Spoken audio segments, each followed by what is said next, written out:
हम पहुंच चुके हैं चैप्टर नंबर 6 के think and grow rich book के, जिसमें हम पढ़ेंगे इमेजिनेशन के बारे में। अभी तक हमने पढ़ा कि कैसे हमें अपना गोल पहले तो डिसाइड करना चाहिए, फिर एक बर्निंग डिजायर होनी चाहिए, दृढ़ शक्ति जो है हमारी इच्छा शक्ति वो बहुत दृढ़ होनी चाहिए। उसके बाद हमें उस पर फेथ होना चाहिए कि वो गोल हमें मिलेगा ही मिलेगा। उसके बाद हमारे पास एक ऑटो सजेशंस होने चाहिए, मतलब हमारे पास आत्म सुझाव होने चाहिए कि वो हमें कैसे गाइड करना है, कैसे हमें आगे बढ़ना है, वो सब हमें पता होना चाहिए। उसके बाद हमें स्पेशलाइज्ड नॉलेज होनी चाहिए कि कोई नॉलेज लेकर उसके बारे में काम कर कर तो कैसे हमें आगे बढ़ेंगे, तो वो हमें पता होना चाहिए। आज हमारा है इमेजिनेशन की कैसे हम अपनी इमेजिनेशन की शक्ति से हम जो सोचते हैं वो कैसे विजुलाइज करके आगे बढ़ें और कैसे हम अपने गोल को अचीव करें। तो उन्होंने स्टेप बाय स्टेप इतने अच्छे स्टेप्स बताए हैं जो कि बहुत प्रैक्टिकल हैं। उन्होंने सिर्फ हवा में बात नहीं करी है नेपोलियन हिल ने कि ऐसा कर लेंगे या सिर्फ विजुलाइज करने से आपको गोल मिल जाएगा।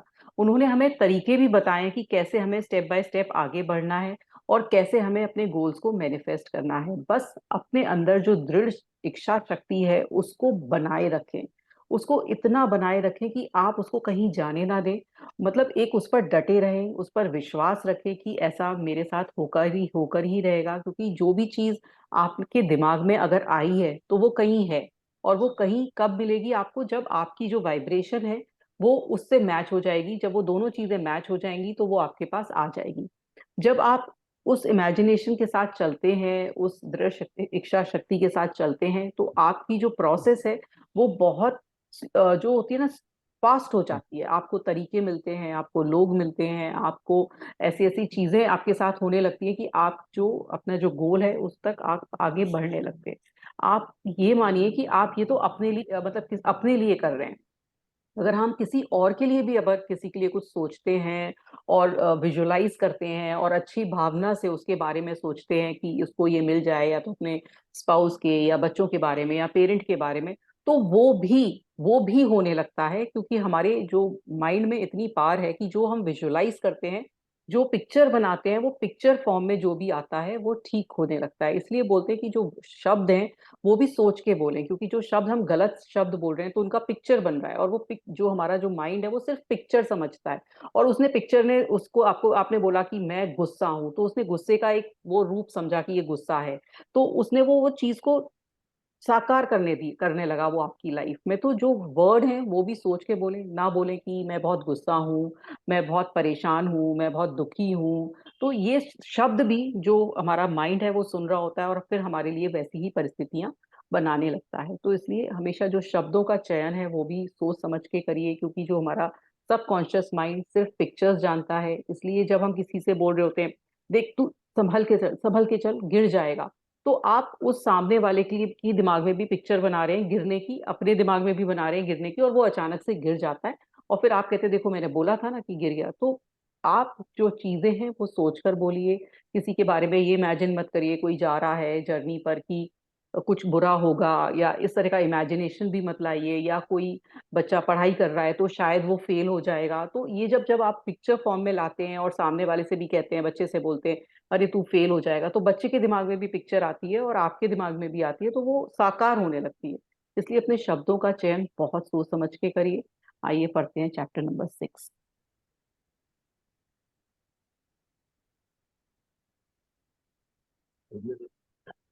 हाँ जी।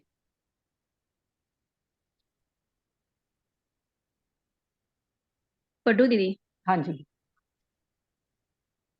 चैप्टर 5, विशिष्ट ज्ञान। निजी अनुभव का निजी सॉरी, अनुभव या नहीं सॉरी, चैप्टर नंबर 6 है हमारा आज। इसको आगे करती हूँ, ये हम पढ़ चुके हैं।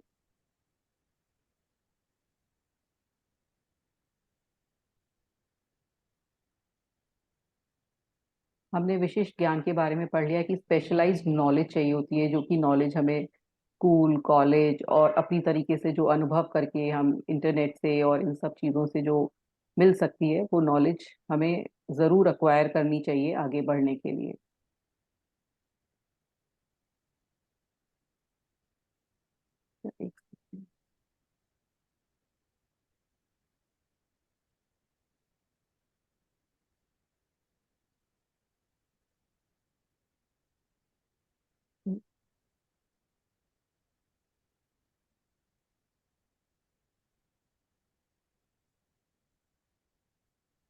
हम्म। हाँ जी जयश्री। चैप्टर नंबर 6, कल्पना, मन की कार्यशाला, दौलतमंद बनने की और 5वां कदम। कल्पना वास्तव में यह कार्यशाला है जहां इस इंसान द्वारा बनाए गए सभी प्लान सही आकार में ढलते हैं।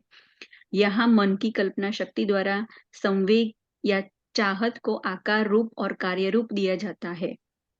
यह कहा गया है कि इंसान किसी चीज की कल्पना कर सकता है, उसको वास्तविक रूप में भी दे सकता है। अपनी कल्पना शक्ति की मदद से इंसान ने पिछले 50 वर्षों के दौरान प्रकृति शक्तियों का जितना खोजा है और उनका जितना दोहन किया है, उनका इससे पहले मानव जाति के पूरे इतिहास में नहीं हुआ। उसने हवा को पूरी तरह से जीत लिया है और उड़ने में मामले में पक्षियों को बुरी तरह पीछे छोड़ दिया है। उसने करोड़ों किलोमीटर दूर सूर्य का भर मालूम कर दिया है और उसका यह विश्लेषण कर लिया है कर लिया है तथा कल्पना की मदद से यह निर्धारित कर लिया है कि यह किन तत्वों की मदद से बना है। उसमें वाहनों की गति बढ़ा ली है और अब वह 600 मील प्रति घंटे से भी अधिक की रफ्तार से यात्रा कर सकता है। अब आप देखिए कि हमारी जो इमेजिनेशन पावर है, हमारी इमेजिनेशन पावर में इतनी शक्ति है कि जो हमने अपनी लाइफ में अभी अभी जो देखा है, कि क्या देखा कि आपने सोचा कि मैं किसी से बात कर सकता हूँ। आप अभी देखिए कि हमारी लाइफ में ऐसा हुआ है कि हम किसी से इतनी दूर लोग थे तो उनसे बात नहीं कर पाते थे। तो किसी ने सोचा कि मोबाइल ऐसा फोन हो, है ना, इंटरनेट हो, किसी ने सोचा और वो इमेजिन किया और वो वहां पर आ गई। तो ये क्या है, हमारी इमेजिनेशन पावर थी कि हमने सोचा, किसी ने सोचा कि हम हवा में क्या उड़ सकते हैं। तो किसी ने, जब ये राइट ब्रदर्स ने सोचा कि वो हवा में उड़ने का कुछ ऐसा बनाएंगे, तो उन लोगों ने उनको पागल बोला कि ऐसा कुछ हो सकता है। लेकिन उनके दिमाग में आया, वो ख्याल आया, वो इमेजिनेशन आई और वो साकार हो गई।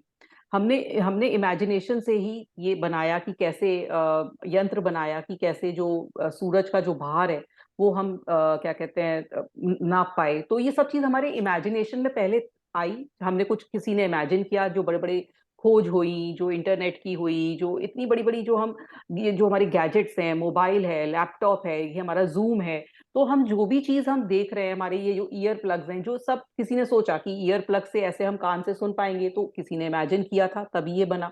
तो ये सारा किससे हुआ, हमारी कल्पना से हुआ। हमारी जब कल्पना का हम यूज करते हैं, कई, हम कहेंगे ना, जैसे अब कोई जानवर है, वो जानवर है, वो उसके पास कोई ऐसी सोचने की शक्ति नहीं है। वो सुबह उठता है, अपना काम पे जाता है, अपना मतलब इधर उधर घूमता है, खाना पीना खाता है और सो जाता है। तो क्या हम जानवर हैं?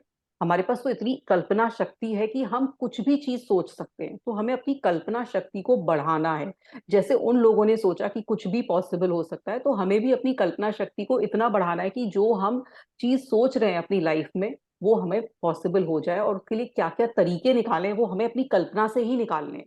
वो अपनी इमेजिनेशन से ही निकाल लें कि कैसे हम आगे बढ़े अपनी लाइफ में। और वो मिलेंगे भी तरीके, और हम अपनी कल्पना को भी बढ़ाएंगे, तो हम आगे चलते चले जाएंगे। तो हमारे इमेजिनेशन बहुत स्ट्रांग होनी चाहिए।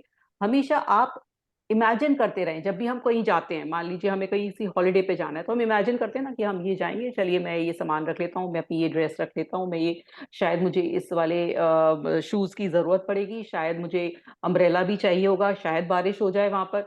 तो हम सब इमेजिनेशन ही तो कर रहे होते हैं। तो हम अपनी कल्पना को ही बढ़ा रहे होते हैं और हम वो पैकिंग कर लेते हैं। तो ऐसा क्यों नहीं किया जाए, जब हम कोई गोल मैनिफेस्ट कर रहे हैं तो अपनी इमेजिनेशन को बढ़ाएं, अपनी जो सोच की शक्ति है उसका दायरा को बड़ा करें। हाँ जी। तर्क की दृष्टि से इंसान की इकलौती सीमा उसकी कल्पनाशीलता के विकास और प्रयोग को लेकर है। वह अपनी कल्पना शक्ति के प्रयोग के विकास के शिखर पर अब भी नहीं पहुंचा है। उसने तो सिर्फ यह खोजा कि उसके पास कल्पनाशीलता है और उससे बहुत ही प्रारंभिक तरीके से इसका प्रयोग करना शुरू कर दिया है। तो हम अभी भी अपनी जो कल्पना का पूरी तरह से प्रयोग नहीं करते हैं। हम सिर्फ अपने कंफर्ट जोन में बैठे रहते हैं। अपनी जो लाइफ है उसको वैसे ही जी रहे हैं कि हाँ, सुबह उठे, काम किया, बस आ गए, अपना थोड़ा बहुत मोबाइल चलाया और सो गए। तो मतलब हमने अभी भी अपनी कल्पना को ना बड़ा नहीं कर रहे हैं कि हम क्या क्या, हमारे पास भगवान ने इतनी पावरफुल जो हमें ये कल्पना का जो माइंड दिया है, कल्पना कर सकता है। जब हम कोई विजन देखेंगे, फिर कल्पना करेंगे, तो बहुत आगे बढ़ सकते हैं। तो उसे अभी हमारा मतलब पूरी तरह से हम, जिन लोगों ने कर लिया तो वो आगे बढ़ गए, और जो लोग नहीं कर पाए हैं वो नहीं बढ़ पाते हैं। इसलिए हमें अपनी इमेजिनेशन का, पूरी कल्पना का बहुत ज्यादा यूज करना चाहिए और सीखना चाहिए कि कैसे हम कर सकते हैं। कल्पना के दो रूप। कल्पना के दो तरीके से काम करती है। एक तरीका संश्लिष्ट कल्पना और दूसरा है रचनात्मक कल्पना। संश्लिष्ट कल्पना संश्लिष्ट। संश्लिष्ट। संश्लिष्ट हाँ, कल्पना। संश्लिष्ट कल्पना शक्ति के द्वारा इंसान पुरानी अवधारणाओं, विचारों एवं योजनाओं को नए कॉम्बिनेशन में व्यवस्थित कर सकता है। इस शक्ति से कुछ नहीं रचा जाता, बल्कि यह केवल अनुभव, शिक्षा और अवलोकन की वस्तु के हिसाब से कार्य करती है। आविष्कार करने वाले लोग अधिकतर इसी शक्ति का प्रयोग करते हैं। इसका अपवाद सिर्फ जीनियस है, जो अलग संश्लिष्ट संश्लिष्ट। संश्लिष्ट कल्पना द्वारा अपनी समस्या को नहीं सुलझा पाते, तो वह रचनात्मक कल्पना शक्ति का सहारा लेता है। रचनात्मक रचनात्मक कल्पना शक्ति के द्वारा इंसान का सीमाबद्ध मन असीम शक्ति से सीधे संपर्क करता है। यह वह शक्ति है जिसके द्वारा प्रेरणा और आभास प्राप्त किया जाता है। इस शक्ति के द्वारा अभी मूलभूत या नए विचार इंसान को प्रदान किए जाते हैं। इसी शक्ति के द्वारा कोई इंसान दूसरे इंसानों के अंतर्मन के साथ संवाद कर सकता है। तो दो तरह की कल्पना इन्होंने बताई है नेपोलियन हिल ने। जो संश्लिष्ट कल्पना है वो स्पेशलाइज्ड, मतलब हमारी इमेजिनेशन है। और रचनात्मक मतलब क्रिएटिव कल्पना, जो क्रिएटिव इमेजिनेशन है। मतलब संश्लिष्ट मतलब जो हमें दी गई है, जैसे हमें पता है कि हमें दिया गया है कि जैसे होता है ना, जैसे एक्सपेरिमेंट होते हैं कि हमें ये सॉल्ट दे दिया, फिर इस पर ये एक और इसमें ये केमिकल डाला, और फिर उसके बाद ये एक्सपेरिमेंट हुआ, इसमें से धुआं निकला या ये गैस निकली, तो ये हमने लिख दिया कि इसमें से ये वाली गैस निकलती है। तो ये तो हमें स्पेसिफाइड दे दिया कि ये लॉ है और इसके हिसाब से ये ऐसे ऐसे करके निकलेगा, जैसे कि वैज्ञानिक लोग करते हैं। एक रचनात्मक क्रिएटिव की कहीं से भी out of the box thinking, कि ऐसा अगर हो गया कि शायद कोई ऐसा ऐप बन जाए जिससे कि मैं इमेजिन करूं कि किसी के मन की बातें जान लूं। सोच लीजिए, मेरे दिमाग में ऐसा एक आइडिया आया कि कहीं कुछ ऐसा बन सकता है कि मैं सामने वाला जो मेरे पास बैठा है कि उसके मन की फीलिंग्स जान लूं कि वो क्या है। तो अभी मेरे लिए ऐसा कोई ऐप है नहीं कि मैं फीलिंग्स जानूं, लेकिन शायद आगे लोग बारों को ये दिमाग में आए और वो फीलिंग भी जान जाए। जैसे आज से 15-20 साल पहले मैंने एक बार सोचा था कि मुझसे किसी ने बोला कि उनको कुछ ड्राइंग बनानी थी, देखनी थी कि ड्राइंग सीखनी है। तो मैंने एक ड्राइंग बनाई, तो मुझे समझ में नहीं आ रहा था कि मैं कैसे उस पर्सन को फोन के द्वारा ड्राइंग भेजूं। लेकिन अब व्हाट्सएप हो गया है ना, कि आप ड्राइंग को भेज सकते हैं, आप सिखा सकते हैं ड्राइंग को ऑनलाइन। तो कभी इमेजिन ही नहीं किया था कि ऐसा भी होगा। तो वही चीज है कि जो आपने इमेजिन नहीं की हो, वो जो कल्पना होती है वो क्रिएटिव कल्पना, मतलब क्रिएटिव रचनात्मक कल्पना, जो हम कहीं से भी करते हैं। कि हम किसी के मन की बात भी समझ जाते हैं, है ना। हम बैठे बैठे किसी के मन की परिस्थिति भी समझ जाते हैं कि इसके ये आज दुखी है, या ये इंसान को आज बहुत खुशी हो रही है। किसी की शक्ल से ही हमें समझ में आ जाता है, क्रिएटिव है ना। तो ये क्रिएटिव कल्पना होती है। और जैसे अब मोबाइल बन गया, एक बार किसी ने बता दिया कि ये मोबाइल आ गया। अब मोबाइल के जो संस्करण है, कभी जो वर्जन चेंज हो रहे हैं, आगे आगे जो उसका तरीका है कि उसमें और अपलिफ्टमेंट हो रहा है, कि अब उसमें और तकनीकें और जोड़ दी जा रही हैं, तो वो होती है स्पेशलाइज्ड कल्पना, कि किसी ने बना दिया, अब उसके बाद उसमें और चेंजेस आ रहे हैं, वो स्पेशलाइज्ड है। और रचनात्मक की जो पहला हमारे पास थॉट आया, जो हमने नई अपनी क्रिएटिविटी से निकाला, वो हमारा रचनात्मक कल्पना होती है। तो इन दोनों में ये डिफरेंस है।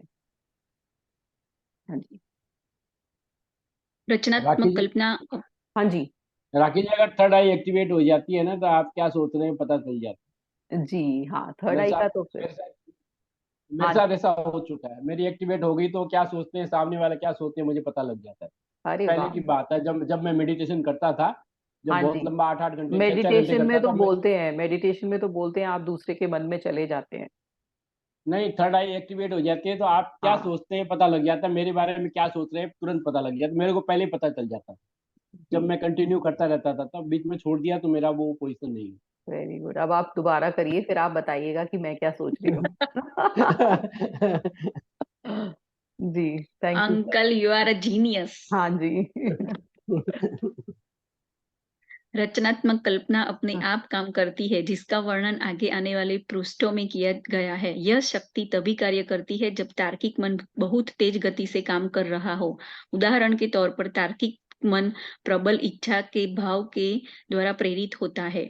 रचनात्मक कल्पना शक्ति को प्रयोग के द्वारा जितना विकसित किया जाता है, यह उतनी ही चौकस करती है। बिजनेस, उद्योग, फाइनेंस के महान लीडर और महान कलाकार, संगीतकार, कवि और लेखक महान इसलिए बनते हैं क्योंकि उन्होंने रचनात्मक कल्पना की शक्ति को विकसित कर लिया है। कल्पना की संश्लिष्ट और रचनात्मक शक्तियां प्रयोग के द्वारा अधिक सशक्त बन जाती है। ठीक उसी तरह जिस तरह शरीर का कोई मांसपेशी या अंग उपयोग के द्वारा सुदृढ़ बन जाता है। इच्छा केवल एक विचार है, एक संवेग है। यह धुंधली और क्षणिक है। यह अमूर्त और अव्यवहारिक है तथा इसलिए इसका तब तक कोई मूल्य नहीं है जब तक कि इसे भौतिक रूप में नहीं बदल दिया जाता। चूंकि इच्छा के संवेग को धन में रूपांतरित करने की प्रक्रिया में संश्लिष्ट कल्पना का प्रयोग अधिकतर किया जाएगा, इसलिए आपको इस तथ्य को अपने दिमाग में रखना चाहिए कि आपको ऐसी परिस्थितियों और स्थितियों का सामना करना पड़ सकता है जिनमें आपको रचनात्मक कल्पना के प्रयोग की भी आवश्यकता हो। तो जो हमारी जो क्रिएटिव जो एबिलिटी है, जो क्रिएटिव इमेजिनेशन है, वो हमारे पास है, लेकिन हम उसका यूज नहीं करते हैं ना। जिन्होंने यूज किया है ना, अब जैसे बिजनेस में भी यूज होता है क्रिएटिव की, आप कितनी क्रिएटिविटी से अपना बिजनेस आगे चलाए हैं ना। फाइनेंस में, लीडरशिप में, कोई महान कलाकार है, कोई गीतकार है, तो उसने कोई कोई इंस्ट्रूमेंट की आवाज इधर से उधर डाल दी, है ना। तो जो भी आप फील्ड में हैं, तो उसमें क्या आप क्रिएटिविटी दिखा सकते हैं, उसमें क्या आप अंदर आगे ला सकते हैं, वो ही चीज है। जैसे ये जो मार्क जुकरबर्ग था, उसने फेसबुक इन्वेंट करी, तो उसके दिमाग में होगा ना कि कहीं से कोई ऐसा ऐप हो जिसके द्वारा पूरा वर्ल्ड कनेक्ट हो जाए, उसके फ्रेंड्स कनेक्ट हो जाए, उसकी फैमिली कनेक्ट हो जाए, आपस में मैसेज कर ले। तो उसने ये बनाया, उसके बाद उसका दूसरा वर्जन जो व्हाट्सएप बनाया गया। तो ऐसे ये चीजें किसी की कल्पना थी और कल्पना को साकार करा। तो कैसे ये कल्पना को जब हम और रिपीटेडली उसका यूज करेंगे, उसको लेकर आएंगे, जब हम, ऐसा होता है ना, ये जो कल्पना शक्ति हमारी कैसे जब विकसित होती है, एक तो मेडिटेशन बहुत अच्छा तरीका है कि मेडिटेशन से हमारी कल्पना शक्ति बहुत बढ़ती है ना, क्योंकि हम शांत होके सोच रहे हैं। अभी क्या है कि हम इसमें दिमाग उसमें दिमाग, जब हम अपने जो इतने जो कॉन्शियस माइंड से जब थॉट्स को देखेंगे कि हमारे थॉट्स क्या आ रहे हैं, क्या जा रहे हैं, और फिर वो एक बार आना बंद हो जाएंगे, तब हमें स्पेशली वो जो चीजें हैं जो हमें समझ में आएंगी, हमारी जो कल्पना बढ़ती है। तो एक तो तरीका है मेडिटेशन करना। एक है कि रिपीटेडली रिपीटेडली रिपीटेडली वही चीजें करें जो आप चाहते हैं। रिपीटेडली जब आप जो भी काम करना करते हैं ना, तो वो आपके सबकॉन्शियस माइंड में चला जाता है और वो आपकी कल्पना को बढ़ाता है, वो आपको उसी चीज की तरफ मोड़ता है, फिर आपको उसी से रिलेटेड विचार आते हैं। जैसे मान लीजिए आपका एक बहुत बर्निंग डिजायर है कि मेरे को 10 करोड़ रुपए मिले, तो आप उसकी तरफ कल्पना करेंगे कि ऐसा मैं ये कर रहा हूँ, मैं उससे ये खरीद रहा हूँ, मैंने शायद ऐसा काम किया, मैंने ये स्पेशलाइज नॉलेज ली। तो उसके लिए आप कल्पना करेंगे ही करेंगे, है ना। तो जब आप रिपीटेडली उस चीज को, गोल को विजुलाइज करेंगे, गोल की तरफ करेंगे, तो आपको कल्पना भी बहुत तरह तरह की इमेजिनेशन आएगी। तो वो इमेजिनेशन करना बहुत जरूरी है, जिसमें ये बता रहे हैं कि और हमें इमेजिनेशन अपनी पावर को ज्यादा से ज्यादा यूज करना चाहिए। हो सकता है कि प्रयोग के अभाव में आपकी कल्पना शक्ति थोड़ी कमजोर हो गई हो। इसे प्रयोग के द्वारा फिर से जगाया जा सकता है और सशक्त बनाया जा सकता है। यह शक्ति कभी नहीं मरती। हालांकि यह संभव है कि प्रयोग के अभाव में यह सोई हुई है। फिलहाल संश्लिष्ट कल्पना के विकास पर अपना ध्यान केंद्रित करें, क्योंकि यह वह शक्ति है जिसके प्रयोग के द्वारा आप अपनी इच्छा को धन में रूपांतरित कर पाएंगे। तो इच्छा हमारे पास जो ये है, जो हमारे पास इमेजिनेशन पावर है, हमने उसको बंद करके मतलब बंद कर दिया है, पर ऐसा नहीं है। जब आप चाहें अपनी जो इमेजिनेशन पावर को बढ़ा सकते हैं, तरीके निकाल सकते हैं, है ना। जो चीज अभी आपको पता है तो अभी उतना ही करिए जितना आपको बताया गया है संश्लिष्ट में, जो भी मतलब आपको पता है, तो उतना ही आप कल्पना को करिए और आपका अपनी कल्पना को बढ़ाइए। कोशिश करिए कि जितना वाइड इमेजिनेशन आप कर सकते हैं उतना करिए। इच्छा के अमूर्त संवेग को धन के मूर्त यथार्थ में रूपांतरण के लिए आपको योजना बनानी होगी। यह योजना या योजनाएं कल्पना की सहयोग से बनाई जानी चाहिए और मुख्य रूप से संश्लिष्ट कल्पना शक्ति के माध्यम से ऐसा किया जाना चाहिए। संपूर्ण पुस्तक को पढ़ लीजिए और फिर यह अभ्यास पर आए और तत्काल अपनी कल्पना को योजना बनाने के काम पर लगा दे, जिसके द्वारा अपनी इच्छा धन में रूपांतरित हो सके। योजनाओं के बनाने के लिए विस्तृत निर्देश लगभग हर अध्याय में दिए गए हैं। इनमें से जो निर्देश आपकी आवश्यकताओं के हिसाब से सर्वश्रेष्ठ लगे उसका पालन करें, और अगर आपने पहले से ही ऐसा न किया हो तो आप अपने प्लान को लिख दें। जिस क्षण आप इसे पूरा कर लेते हैं उसी क्षण आप निश्चित रूप से अमूर्त इच्छा को मूर्त रूप में दे देते हैं। पिछले वाक्य को एक बार और पढ़े, इसे जोर से पढ़े, धीमी गति से, और जब आप ऐसा करें तो याद रखें कि जिस क्षण आप अपनी इच्छा के वक्तव्य या इसकी प्राप्ति की योजना को लिख लेते हैं उसी वक्त आप दरअसल पहला कदम उठा लेते हैं, जिसके मदद से आप अंततः अपने विचारों को इसके भौतिक रूप में बदल पाएंगे। तो सबसे पहले अगर आपने अपना गोल नहीं लिखा है तो तुरंत लिख लीजिए, क्योंकि गोल लिखना बहुत जरूरी है। सिर्फ आप हवा में अगर बोल रहे हैं कि मेरा ये गोल है तो ये गोल है, तो आप भूल जाएंगे, बार बार चेंज करते रहेंगे। एक गोल को जरूर लिखिए, फिर आप अपनी कल्पना शक्ति को बढ़ाइए कि क्या आप उस गोल से क्या चीजें खरीद सकते हैं, क्या आपने क्या देखा है, कोई रिलेशनशिप गोल देखा है, क्योंकि अभी हम मनी वाला चैप्टर कर रहे हैं तो ज्यादातर सब लोगों ने अपना मनी का ही गोल लिखा होगा। तो मनी से रिलेटेड आपने क्या देखा है उसको अच्छा विजुलाइज करिए। जैसे मैंने उस दिन मेडिटेशन कराई थी, तो उस मेडिटेशन के द्वारा आप अपनी इमेजिनेशन कहते हैं ना दूर दूर तक करिए, कैसे हो सकता है वो पॉसिबिलिटी, कैसे मैं ला सकता हूँ अपने जीवन में। तो वो पॉसिबिलिटी को ना, इमेजिनेशन को अपना जितना बढ़ा सकते हैं उतना बढ़ाइए। धरती जहां आप रहते हैं, आप और हर भौतिक वस्तु विकासवादी परिवर्तन का परिणाम है, जिसके द्वारा पदार्थ के सूक्ष्म कण क्रमबद्ध रूप से सुव्यवस्थित और नियोजित किए गए हैं। यह नहीं, और यह वक्तव्य अत्यंत अहमतपूर्ण है। यह धरती आपके शरीर की कई बिलियन कोशिकाओं में से प्रत्येक और पदार्थ का हर अणु ऊर्जा के अमूर्त रूप में प्रारंभ हुआ है। इच्छा एक विचार संवेग है, विचार संवेग ऊर्जा का रूप है। जब आप धन कमाने के विचार संवेग व इच्छा से प्रारंभ करते हैं तो आप अपनी सेवा में उन्हीं शक्तियों का प्रयोग करते हैं जिनके द्वारा प्रकृति ने इस धरती की रचना की है और इस ब्रह्मांड के हर पदार्थ और आकार की रचना की थी, जिसमें वह शरीर और मन भी शामिल जिसमें वह शरीर और मन भी शामिल है, जिसमें विचार संवेग कार्य करते हैं। तो हमें सबको सब चीज मिली हुई है ना, सब चीज इच्छा भी मिली है ना हमें। ये ना इच्छा एक विचार संवेग है, विचार संवेग ऊर्जा का रूप है ना। जो भी हमारी एनर्जी है ना, जो भी हम इच्छा करते हैं वो एक एनर्जी है ना। वो एनर्जी हमने सोची है, हमने माना कि मेरे को 10 करोड़ रुपए चाहिए, तो वो एक एनर्जी है, और 10 करोड़ रुपए इस ब्रह्मांड में कहीं ना कहीं है। और वो और मेरी इच्छा कैसे दोनों मिलेंगी, जब मेरी जो वाइब्रेशन है वो इतनी स्ट्रांग होनी चाहिए, इतना स्ट्रांग होना चाहिए मेरा कि मैं उस पर फेथ रखूं, पूरा उसके तरीके से निकलूं, कुछ अपने तरीके बनाऊं, अपने नॉलेज को बढ़ाऊं, अपने तरीके से आगे बढ़ूं, और वो मुझे फिर वो 10 करोड़ की जब वाइब्रेशन और वो जो जो है वो दोनों मिल जाएंगे, तब वो मुझे आसानी से आगे बढ़ने में मतलब सहायता करेगी, और मैं उस 10 करोड़ रुपए तक मिल लूंगी। तो जो भी है वो इस प्रकृति में है ना। और हमें वो शक्तियां भी दी है भगवान ने, हमें वो इमेजिनेशन भी दी है, इस सब चीज है, बस हमें उसको पहचानना है। कहते हैं ना, अपनी शक्ति को पहचानना है और आगे बढ़ना है, उसका यूज करना है। आप उन नियमों की मदद से अमीर बन सकते हैं जो अपरिवर्तनीय है, परंतु पहले आपको इन नियमों से परिचित होना चाहिए और उनका प्रयोग करना सीखना चाहिए। लेकिन लेखक की यह आशा है कि अगर इन सिद्धांतों को बार बार दोहराया जाए और इसका हर संभव कोण से वर्णन किया जाए तो शायद आपके सामने वह रहस्य प्रकट हो जाए जिसके द्वारा ढेर सारी दौलत इकट्ठी की जाती है। वह अजीब और विरोधाभासी लगता है कि यह रहस्य दरअसल रहस्य नहीं है। प्रकृति इसी धरती पर इसका विज्ञापन करती है जिसमें हम रहते हैं। हमारी धरती, सितारे, ग्रह, हमारे ऊपर और चारों तरफ मौजूद तत्व, घास का हर तिनका और हमारी आंखों को दिखाई देने वाली हर जीवित प्राणी इस रहस्य को उजागर करते हैं।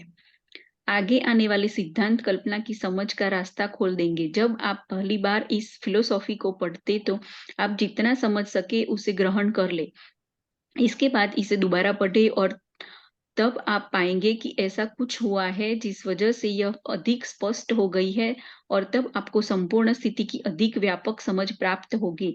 सबसे बड़ी बात यह है कि आप इन सिद्धांतों के अध्ययन में न रुके न ही झिझके, जब तक कि आप इस पुस्तक को कम से कम 3 बार पूरा न पढ़ ले, क्योंकि इसके बाद आप इस पुस्तक को पढ़ना कभी बंद नहीं करेंगे। ये बिल्कुल वाह! ठीक बात है, इन्होंने ये बिल्कुल सही कहा है कि जैसे मान लीजिए आपका दृढ़ इच्छा वाला जो चैप्टर था, तो आपका अगर दृढ़ इच्छा मजबूत नहीं हो रही है तो उस चैप्टर को बार बार पढ़े, बार बार पढ़े, है ना। अगर आपको फेथ नहीं हो रहा है अपने उस पर, गोल पर, तो आप फेथ वाला चैप्टर बार बार पढ़े। अब क्योंकि आपको इमेजिनेशन करना नहीं आ रहा है, तो ये चैप्टर बार बार पढ़ें, तो आपको क्या होता है, रिपीटेडली जब चीजें होती हैं तो समझ में आने लगती है। और वाकई ये कह रहे हैं कि जो बुक्स हैं, जो भी हम पढ़ रहे हैं, जैसे पावर ऑफ सबकॉन्शियस माइंड भी हमने पढ़ी, तो मेरी कोशिश रहेगी कि अब 6 मंथ के बाद फिर एक बार रिपीट वो वाला सेशन लिया जाए, जिससे कि हमारे दिमाग में ना ये बिल्कुल छप जाए। जब तक ये हम रिपीटेडली इनको छापेंगे नहीं ना अपने दिमाग में, तब तक वो चीज मैनिफेस्टेशन में कहीं ना कहीं परेशानी है। क्योंकि जो रिपीटेडली हम जो चीज कहते हैं ना, वो विश्वास हो जाता है। जैसे हमें रिपीटेडली बोला गया कि पैसा मेहनत से ही कमाया जाता है, बार बार बोला गया ना, तो हमारे दिमाग में उसने विश्वास कर लिया कि हाँ, पैसा तो मेहनत से ही कमाया जाता है। तो जब चीज रिपीटेडली रिपीटेडली हमारे दिमाग में घुसेगी, इसलिए वो बोल रहे हैं कि बार 3-4 बार पढ़ें, क्योंकि रिपीटेडली जब हमसे कुछ भी चीज कही जाती है तो वो हमारे विश्वास में कन्वर्ट हो जाती है। कोई इंसान बार बार एक सीढ़ी से गिरता है, मान लीजिए एक कोई सीढ़ी है आपके घर में, वो बार बार इंसान, कहीं कोई बच्चा गिर जाता है, कभी कोई बड़ा गिर जाता है, तो आपके दिमाग में ये आ जाएगा सीढ़ी में कुछ है जिसमें ये गिर जाता है। तो विश्वास कैसे हुआ? क्योंकि रिपीटेडली एक्शन हुआ। तो रिपीटेडली जब हम ये चैप्टर्स पढ़ेंगे या रिपीटेडली हम जिस पे भी दिमाग लगाते हैं, वो चीज विश्वास में बदल जाती है। इसलिए वो भी बार बार कह रहे हैं कि आपको अगर नहीं कुछ समझ में आ रहा है तो रिपीटेडली पढ़िए, 3-4 बार पढ़िए, इस बुक को 3-4 बार पढ़िए, उस चैप्टर को भी, जो चीज आपके मतलब अंदर नहीं गई है, उस चीज को बार बार पढ़िए। विचार अमेरिका शुरुआती बिंदु। ऊपर चला गया। चला गया दीदी ऊपर? हाँ, ऊपर चला गया, नीचे लिख रहा है, कहाँ गया? विचार अमेरिका शुरू। नहीं, नीचे आया ना। अभी चला गया वापस। ये आ गया, हाँ। विचार अमेरिकी शुरुआती बिंदु है। विचार कल्पना द्वारा पैदा होते हैं। आइए हम कुछ सुपरिचित विचारों का परीक्षण करें जिनसे बहुत सारी दौलत कमाई गई है। ऐसी आशा है कि इन उदाहरणों से आपको उन तरीके के बारे में निश्चित जानकारी मिल जाएगी जिसके द्वारा कल्पना का प्रयोग अमीर बनने के लिए किया जा सकता है। हम्म, काफी साल पहले एक बूढ़ा देहाली डॉक्टर शहर में आया। उसने अपना घोड़ा बांधा और धीरे से वह एक दवाई की दुकान में पिछले दरवाजे से घुस गया और युवा ड्रग क्लर्क से चर्चा करने लगा। 1 घंटे तक बूढ़ा डॉक्टर और क्लर्क धीरे धीरे बात कर रहे थे। फिर डॉक्टर बाहर गया। वह अपनी बग्घी के पास पहुंचा और उसने उनमें से एक बड़ी सी पुरानी केतली, एक बड़ा लकड़ी का पैंडल भी जिसका प्रयोग केतली के सामान को हिलाने में किया जाता था, और उसने इन चीजों को स्टोर में पिछवाड़े में रख दिया। क्लर्क ने केतली की जांच की, अपनी अंदर की जेब में हाथ डालकर नोट निकाली और डॉक्टर को दे दिया। क्लर्क ने डॉक्टर को कुल $500 दिए थे, जिसे पूरी बचत थी। डॉक्टर ने क्लर्क को एक छोटा सा कागज का टुकड़ा दिया जिस पर एक गोपनीय फॉर्मूला लिखा हुआ था। उस छोटे से कागज पर लिखे हुए शब्द किसी राजा के खजाने के बराबर कीमती थे, परंतु डॉक्टर ने के लिए नहीं। यह जादुई शब्द केतली का उबलना शुरू करने के लिए आवश्यक थे, परंतु न तो डॉक्टर और न ही क्लर्क यह जानते थे कि इस केतली से कितना अथाह धन बरसेगा। बूढ़ा डॉक्टर केतली को $500 में बेचकर बहुत खुश था। क्लर्क अपने अपने पूरे जीवन की बचत को एक कागज के टुकड़े और एक पुरानी केतली के लिए दांव पर लगाकर बहुत जोखिम ले रहा था। उसने सपने में भी नहीं सोचा था कि उसके निवेश से केवल उबलेगी तो उसमें ही पिघला हुआ सोना रहेगा, जो एक दिन अलादीन से चिराग से चमत्कारी प्रदर्शन को भी पीछे छोड़ देगा।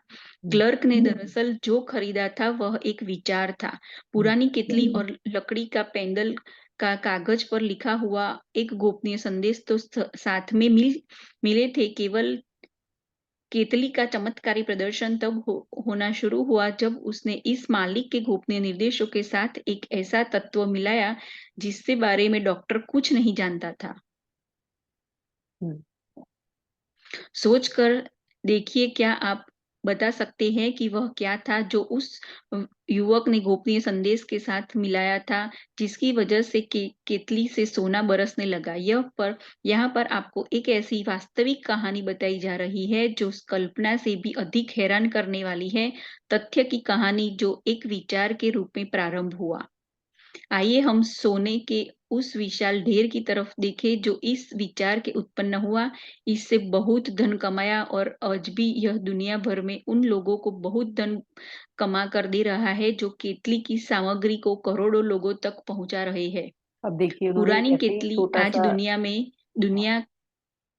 उन्होंने एक छोटा सा एग्जाम्पल दिया है, ऐसी केटली को ऐसे ही बताया है कि ये केटली एक क्लर्क लेकर आया, तो उसमें वो क्लर्क ने कहा कि वो डॉक्टर ने कहा कि इसमें से बहुत तुम्हें मैं एक फॉर्मूला दे रहा हूँ और तुम्हें बहुत अच्छा कुछ मिलेगा, धन बरसेगा। पुरानी केतली हर साल हाँ जी, तो धन बरसेगा। तो वो क्या हुआ कि धन क्या था, वो बता रहे हैं कि वो तो सिर्फ विचार लेकर आया था, लेकिन उसने क्या इंग्रेडिएंट मिलाया कि वो धन बरसने लगा, तो वो बता रहे हैं, उसके बारे में आगे पढ़ेंगे। हाँ, पुरानी केतली हर साल करोड़ों कांच की बोतलों को काम में लाती है, जिसके कांच का काम करने वाले बहुत से लोगों को रोजगार मिलता है। पुरानी केतली पूरे देश में क्लर्क, स्टेनोग्राफर्स, कॉपीराइटर और एडवर्टाइजिंग विशेषज्ञों को फौज को रोजगार देती है। इसने उन दर्जनों कलाकारों को दौलत और शोहरत दिखाई है जिन्होंने इस प्रोडक्ट का विज्ञापन करते हुए बेहतरीन पिक्चर्स बनाई है। पुरानी केतली एक छोटे से दक्षिण शहर की बिजनेस राजधानी बना लिया है, जहां यह प्रत्यक्ष या अप्रत्यक्ष रूप से शहर के हर बिजनेस और हर नागरिक को लाभ पहुंचाती है।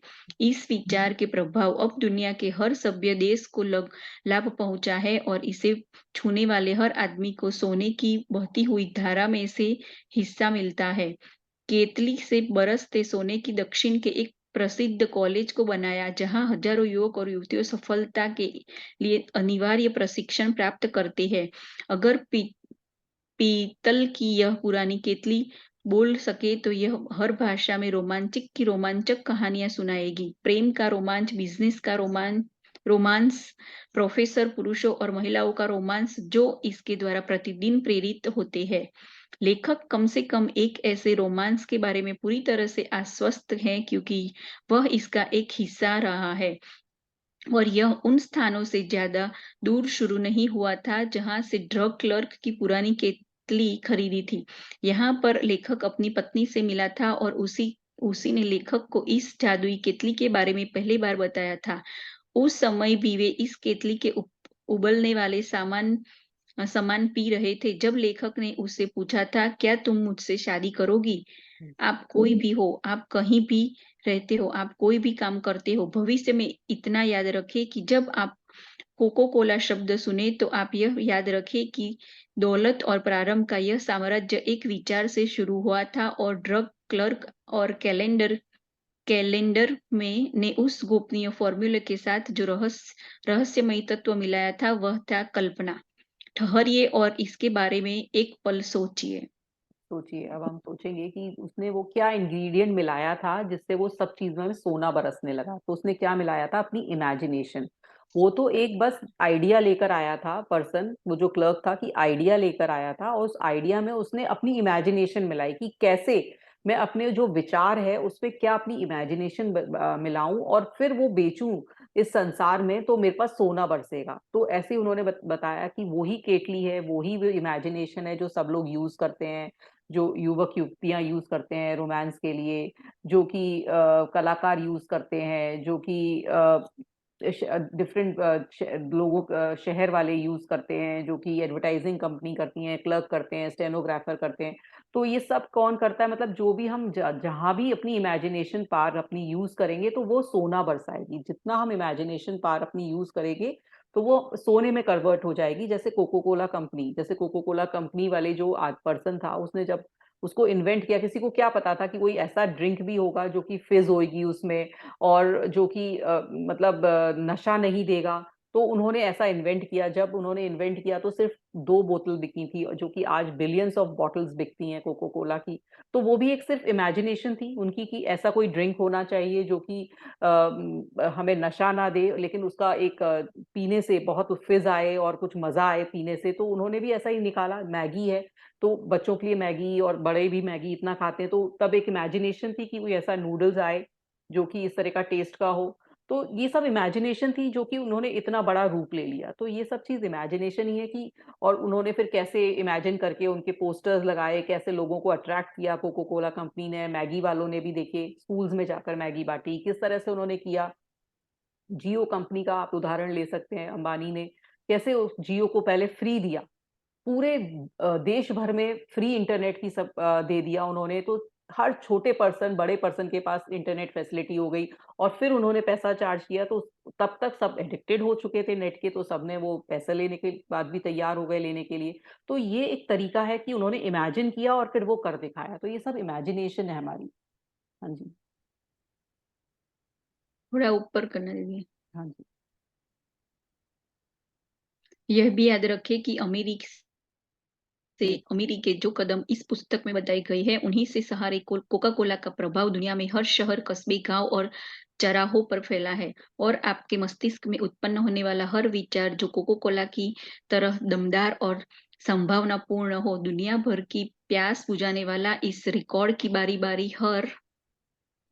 कर हम्म, कर सकता है। सकता है। मतलब जैसे कोकोला कंपनी वाले ने एक विचार सोचा, उसको इमेजिन किया कि ऐसा कोई ड्रिंक होना चाहिए, ऐसे हम सबके पास वो इमेजिनेशन पावर है, वो चीज है। बस हम क्या करते हैं कि हमारे अगर विचार आता भी है तो उसको अंदर ले जाते हैं, ठीक कहते हैं ठीक है बेकार है, उसको हम उस पर आगे अमल नहीं करते, उसको आगे बढ़ाते नहीं है, उसको किसी को बताते नहीं है, बस अंदर ही सोच लेते हैं और कंफर्ट जोन में बैठे रहते हैं। तो उन लोगों ने क्या किया, वो पागलों की तरह से अपने विचार पर काम किया।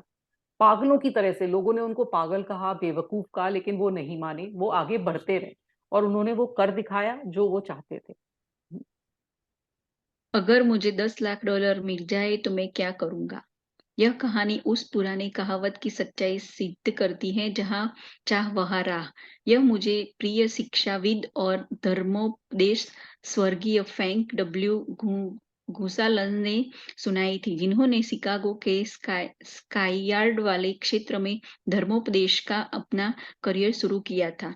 उस घुसालन कॉलेज में पढ़ता था जो तो उसे हमारी शिक्षा तंत्र में कई दोष नजर आए।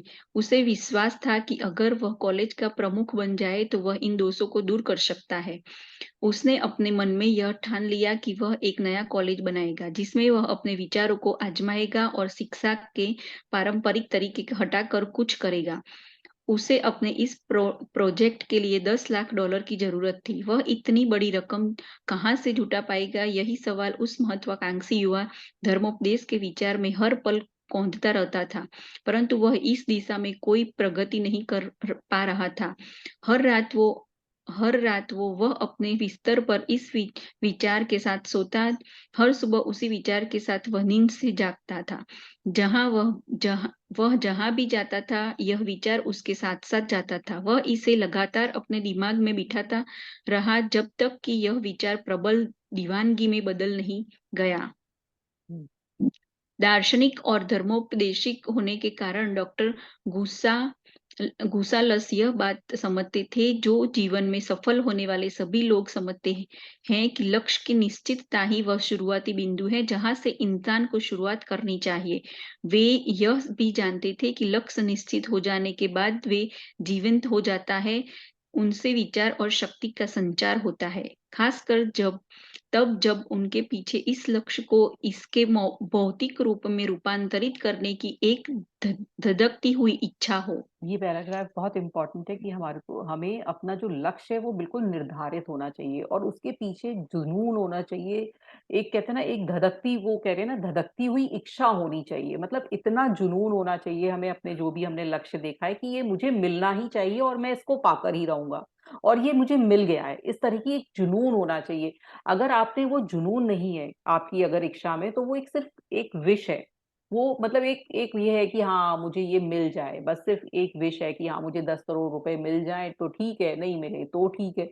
तो वो आपकी क्या है, वो दृढ़ इच्छा शक्ति है ही नहीं, वो आपका गोल ही नहीं है जिसके लिए हम बिल्कुल बेहद पागल की तरह से ऐसे हो रहे हैं ना, कि पागल हैं। जैसे आपने देखा है कि फिल्म एक्टर बॉम्बे चले जाते हैं, फिर बॉम्बे जाके स्ट्रगल कर रहे हैं, तो वो पागल हैं उस चीज के लिए। इस तरह से जो भी जिस चीज के लिए पागल होता है वो उसको मिल जाती है। तो हमें उसके लिए एकदम दृढ़ इच्छा शक्ति रखनी पड़ेगी। जो भी लक्ष्य है वो हमें पूरा साकार उसको रूप में देखना पड़ेगा। ये नहीं है कि बस मेरी इच्छा है मैं ये हो जाऊं, मेरे को ये मिल जाए, मेरे को ऐसा हो जाए। ऐसा नहीं, सिर्फ हमें धधकती हुई एक इच्छा शक्ति होनी चाहिए। जैसे जब कोई दो लोग प्रेम करते हैं तो एक प्रेमी को दूसरे प्रेमी से मिलने के लिए एक धधकती हुई इच्छा होती है कि नहीं ये मुझे मिल जाए किसी भी तरीके से, बाय हुक और क्रुक, है ना। वो कहते हैं ना कि everything is fair in love and war. तो उस तरह की इच्छा होनी चाहिए हमें अपने गोल को लेकर भी। हाँ जी। वे इन सारी महान सच्चाई को जानते थे, परंतु वे यह नहीं जानते थे कि उसके पास 10 लाख डॉलर कहाँ से आएंगे। आमतौर पर इसका स्वाभाविक तरीका यही होता है कि वे हार मान लेते हैं और यह कहकर प्रयास करना छोड़ देते हैं, मेरा विचार तो अच्छा है, परंतु मैं इस बारे में कुछ नहीं कर सकता क्योंकि मैं इसके लिए आवश्यक 10 लाख डॉलर नहीं जुटा सकता। अधिकांश लोगों ने बिल्कुल यही कहा होगा, परंतु डॉक्टर घुसालस ने ऐसा नहीं कहा। उन्होंने जो कहा और उन्होंने जो किया वह इतना महत्वपूर्ण है कि जब उन्हें खुद ही अपनी बात कहने देता हूँ। शनिवार की एक दोपहर में अपने कमरे में बैठा हुआ सोच रहा था कि अपनी योजनाओं को सफल कराने के लिए मैं किस तरह से आवश्यक धनराशि जुटाऊंगा। लगभग 2 साल तक मैं सोचता ही रहा था कि परंतु मैंने सोचने के अलावा कुछ नहीं किया था।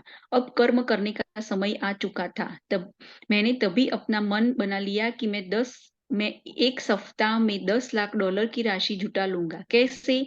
मैं यह धनराशि निश्चित समय सीमा में जुटाऊंगा। मुझे आश्वस्त करने वाली एक अजीब सी राहत महसूस हुई, जो मुझे इसके पहले कभी महसूस नहीं हुई थी। मेरे अंदर जैसे कोई कह रहा था, तुम इस निर्णय पर बहुत पहले क्यों नहीं पहुंचे? यह धनराशि लंबे समय से तुम्हारा इंतजार कर रही है। घटनाएं तेजी से हुई। मैंने अखबार वालों को बुलाया और घोड़ों की मैं अगली सुबह एक व्याख्यान दूंगा जिसका शीर्षक होगा अगर मेरे पास 10 लाख डॉलर हो तो मैं क्या करूंगा।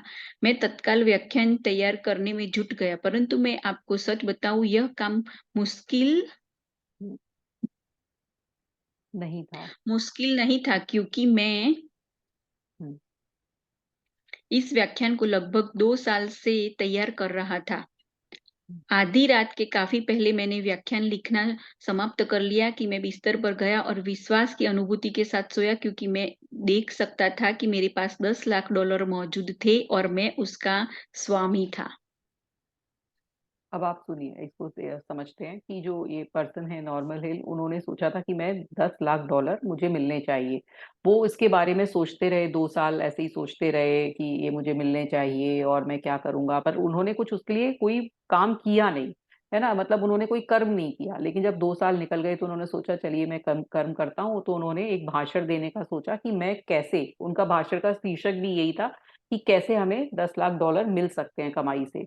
अब उनके लिए ये करना, बहुत भाषण देना इजी था क्योंकि वो 2 साल से सोच रहे थे, तो उनके दिमाग में ये टेक्निक्स भी थी कि कैसे कमाया जाए, ये सब करा जाए। तो उन्होंने एक थोड़ा सा वेग सा उनका पास वो तरीका था, तो उन्होंने वो ही सोच लिया और उन्होंने कर्म करने की सोची। अभी तक तो सिर्फ उनके दिमाग में था। अब उनका आगे बताएंगे कि क्या हुआ।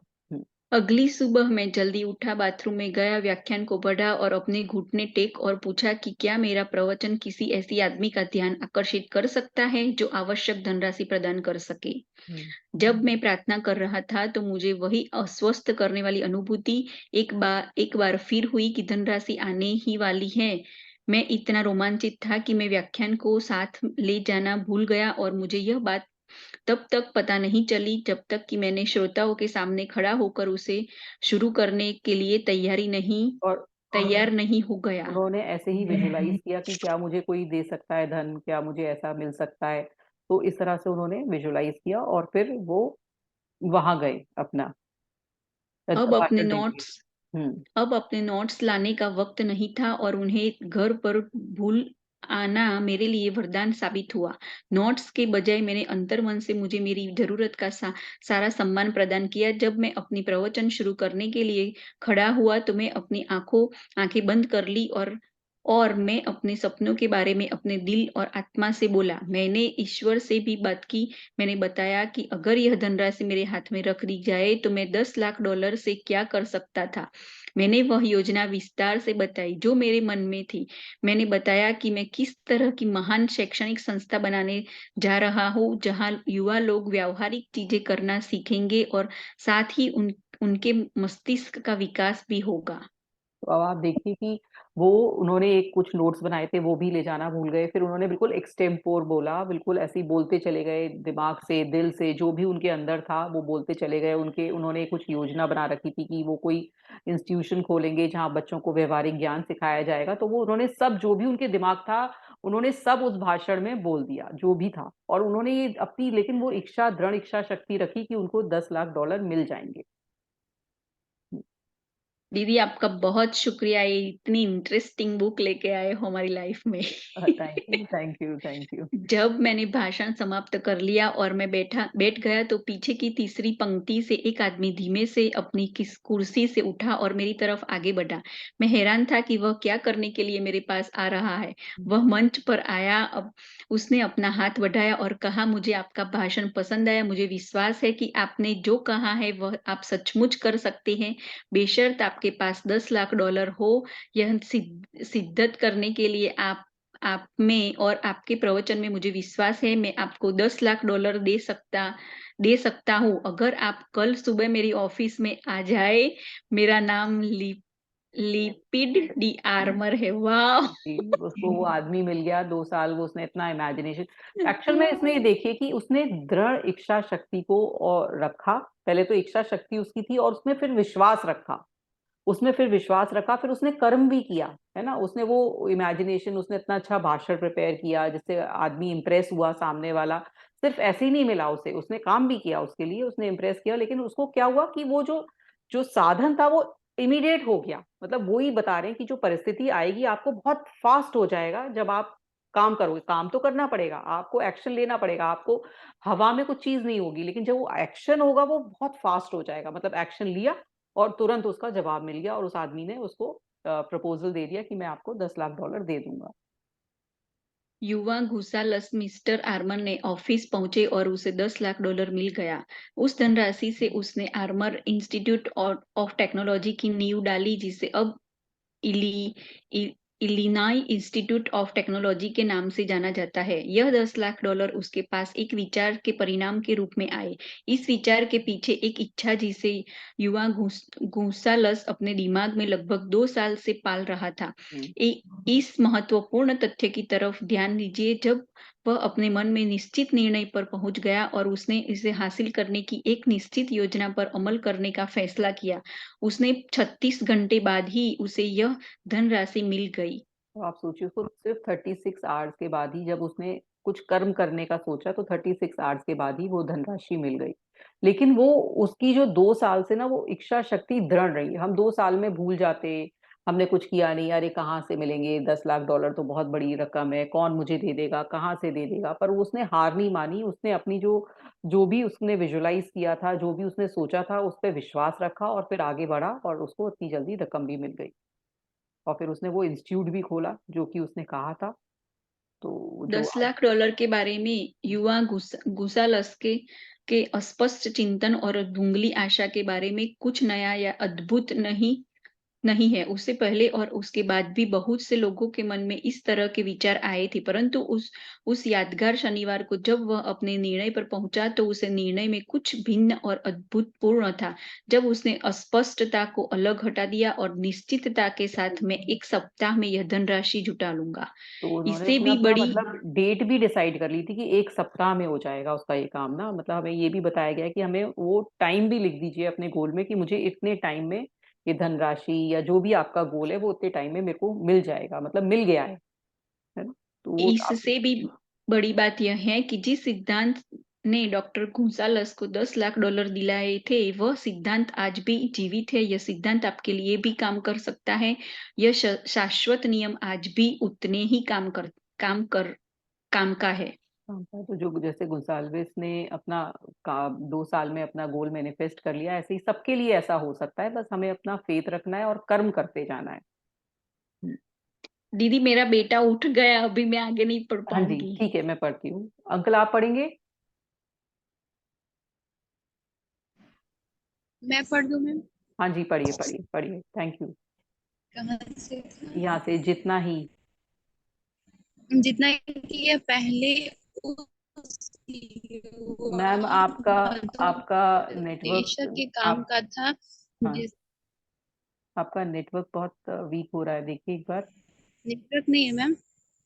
हाँ थोड़ा सा आवाज खराब हो रही है, एक बार दोबारा पढ़िए। एक- हाँ जी चेंज कर लीजिए।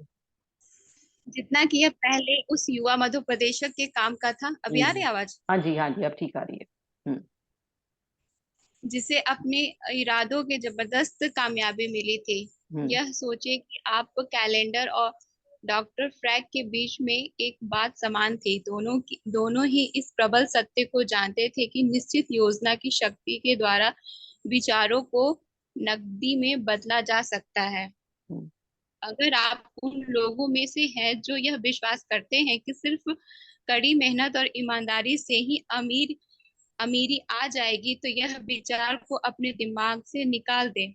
यह सच नहीं है। अमीरी जब भी प्रचुरता से आती है तो यह सिर्फ कड़ी मेहनत की बदौलत नहीं आती।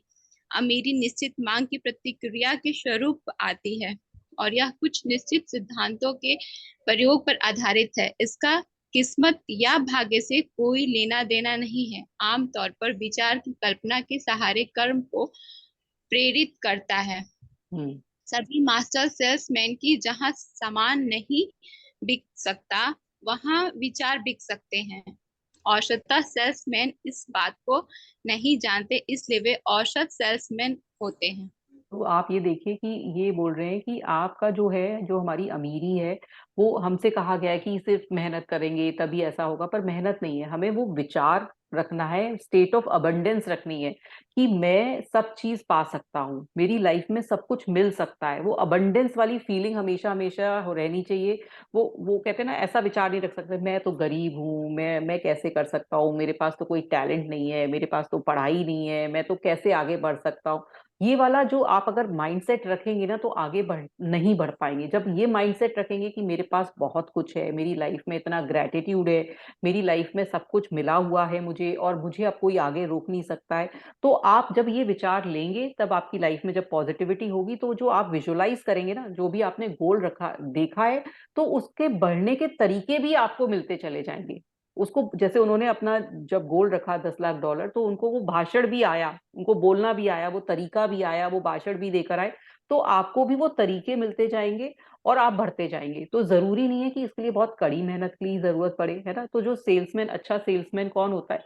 जो कि अपना विचार बेच सकता है, सामान नहीं, जो अपना विचार बेच सकता है, जो कि उस सामने वाले को अपने विचारों से मतलब प्रेरित कर सकता है, तो वो उस चीज को बेच आएगा। तो वही चीज है कि हमें अपने विचारों को बहुत फोकस्ड रखना है और बिल्कुल सूचना गई क्या?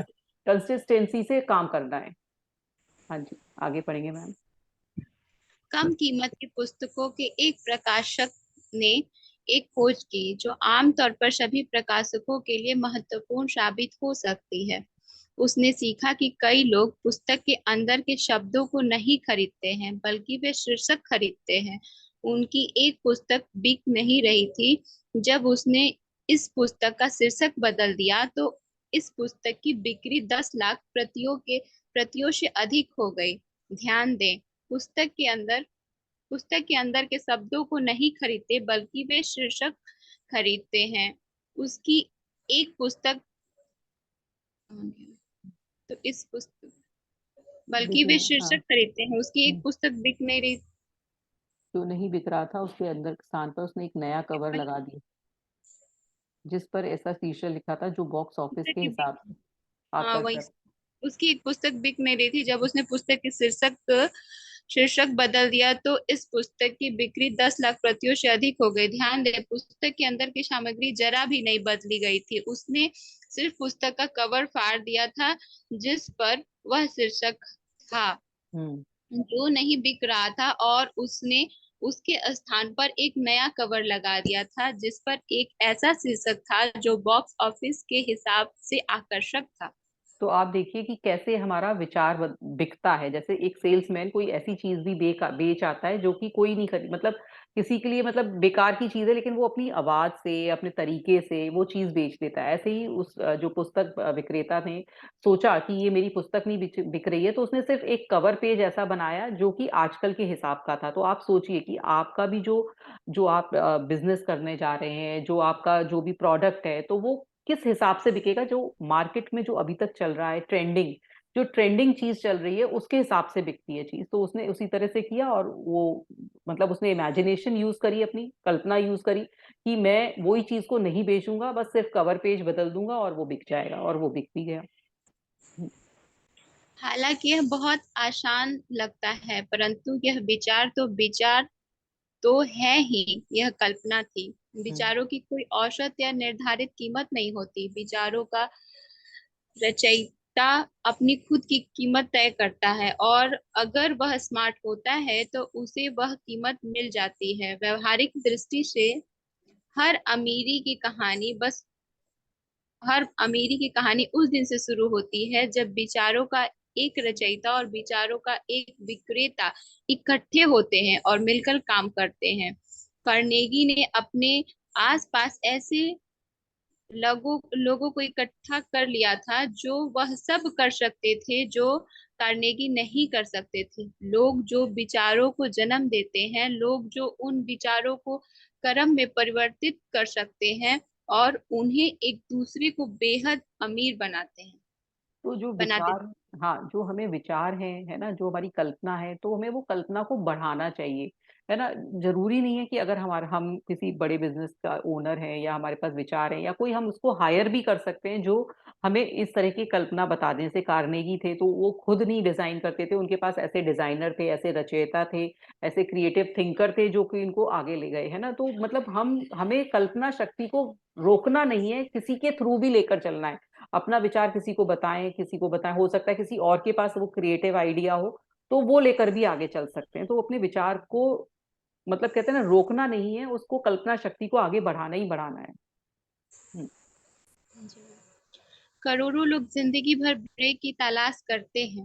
हम्म। हो सकता है कि खुशकिस्मती से उन्हें कोई मौका मिल भी जाए, परंतु सबसे सुरक्षित योजना यही कि किस्मत के भरोसे हाथ पर हाथ रखकर ना बैठा जाए। मुझे एक सुनहरा ब्रेक मिल जाए जिससे मुझे मेरे जीवन का सबसे बड़ा अवसर मिला, परंतु 25 साल के लगन भरे प्रयासों के बाद भी यह अवसर मेरी पूंजी बना बन पाया।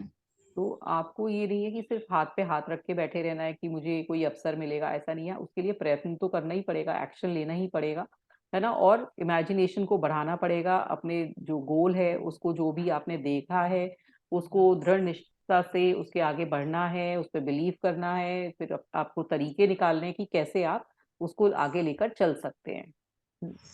यह ब्रेक था कि मैं कनेगी ने खुशकिस्मती से मिला और मुझे उसका सहयोग मिला। उस अवसर पर कनेगी ने मेरे मन में एक विचार का बीज बोया। वह बीज यह था कि मैं उपलब्धियों के सिद्धांतों को सफलता की फिलॉसफी के रूप में व्यवस्थित कर इन 25 सालों में हुए शोध में जो खोज हुई है उससे हजारों लोगों ने लाभ उठाया है, और कई लोग इस फिलॉसफी को अपनाकर अमीर बन चुके हैं। शुरुआत आसान थी। यह एक विचार था जिसे कोई भी विकसित कर सकता था। अब ये नेपोलियन हिल अपने बारे में कह रहे हैं कि मैंने भी ऐसे ही किया कि जो मैं जब एंड्रयू कैर्नेगी के से मिला तो मुझे ये विचार आया कि मैं सफल लोगों के बारे में कुछ लिखूं। और ये भी सिर्फ उनका विचार ही तो था, उनकी कल्पना ही तो थी कि लोगों का ऐसे साक्षात्कार करूं और उनके बारे में लोगों तक पहुंचाऊं कि कैसे लोग भी अमीर बन सकते हैं। तो ये सब उनका विचार था जो उन्होंने बुक में डाला। तो ये भी उनकी कल्पना शक्ति थी, तो अपना भी बता रहे हैं कि कैसे उन्होंने ये चीज करी और वो कितनी बढ़िया सिद्ध हो गई। और हमारे तक आ मुझे गई, हम भी पढ़ रहे हैं ये। हम्म। मुझे सहायता देने वाला ब्रेक कनेगी से मिला था, परंतु लगन, निश्चित लक्ष्य को हासिल करने की इच्छा और 25 वर्ष की लगन का क्या कोई अर्थ नहीं है? यह कोई सामान्य इच्छा नहीं थी जो इतनी निराशा लोगों द्वारा निरुत्साहित किए जाने, अस्थायी पराजय, आलोचना और समय की बर्बादी के बावजूद बनी रही। यह एक प्रबल इच्छा थी, एक दीवानापन था। तो उनको ये जो इच्छा थी वो मतलब 25 साल तक उनके अंदर वो धधकती रही, और वो उनका दीवानापन था, क्यों नहीं ऐसी बुक लिखनी है, ऐसे लोगों तक पहुंचाने हैं लोगों के विचार। तो ऐसा उनके अंदर था और वो उन्होंने कर दिखाया। जब मेरे मन में, ये ऊपर से पढ़ेंगे मैम। जब मेरे मन में। जब मेरे मन में यह विचार कनेगी ने बोया तो उसे जिंदा बने रहने के लिए मनाया गया, इसकी देखभाल की गई और इसे आकर्षित किया गया। धीरे धीरे यह विचार अपनी ही शक्ति से इतना शक्तिशाली हो गया कि इसके बाद में मुझे मनाया, मेरी देखभाल की और मार्गदर्शन देते हैं। फिर वे स्वयं शक्तिशाली बन जाते हैं और अपने रास्ते के तमाम अवरोधों को हटा देते हैं। तो पहले तो वो उनका विचार था, मतलब नेपोलियन हिल का विचार था कि वो ऐसी बुक लिखेंगे, वो आगे चलेंगे, वो आगे होंगे।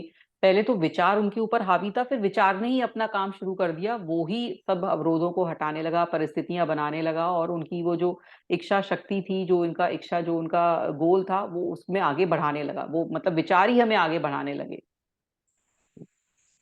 विचार अमूर्त शक्तियां हैं, परंतु उसमें भौतिक मन से अधिक शक्तियां होती हैं, जिनसे वे उत्पन्न होती है, जिनमें जिंदा बने रहने की शक्ति है, और यह शक्ति तब भी बनी रहती है जबकि उन्हें जन्म लेने वाला मन धूल में मिल न चुका हो। हम्म। एंड्रू कर्नेगी की तरफ से साउथ वेस्ट एयरलाइन के फाउंडर में से एक, हर्ब केलहेर, विचार को बेचने वाले के एक बेहतरीन उदाहरण है। उस वक्त वह एटोनियो, टेक्सास में एक वकील के रूप में कार्यरत थे जब उस अमूल विचार के निर्माता रोलर क्विंग ने अपनी नई एयरलाइन की शुरुआत करने के लिए उसे मदद मांगी। हम्म। रोलिंग किंग एक इन्वेस्टमेंट सलाहकार थे, साथ ही साथ वे एक बिना प्रॉफिट वाली एक हवाई चार्टर सेवा चलाते थे जो टेक्सास के छोटे शहरों में चलती थी। उस समय अमेरिका में जो लोग हवाई यात्रा करते थे वे व्यवसायिक आधार अधिकारी हुआ करते थे या फिर अमीर लोग। किंग तब निराश हो जाया करते थे जब उन्हें टेक्सास में एक स्थान से दूसरे स्थान हवाई करनी होती थी और उन्हें सीट नहीं प्राप्त होती थी। इसके अलावा उस समय हवाई यात्रा के दाम बहुत अधिक थे। उन्हें ऐसा महसूस हुआ कि टेक्सास के 3 बड़े शहरों में से एक एयरलाइन की शुरुआत करने की सख्त जरूरत है। किंग को यह बात अच्छी तरह से पता थी कि उनकी यह छोटी एयरलाइन इस कार्य को ढंग से पूरा करने में असमर्थ है, इसलिए उसे एक नई एयरलाइन की जरूरत है। उसने ढंग से इन सब का अध्ययन किया और एक बिजनेस प्लान बनाया।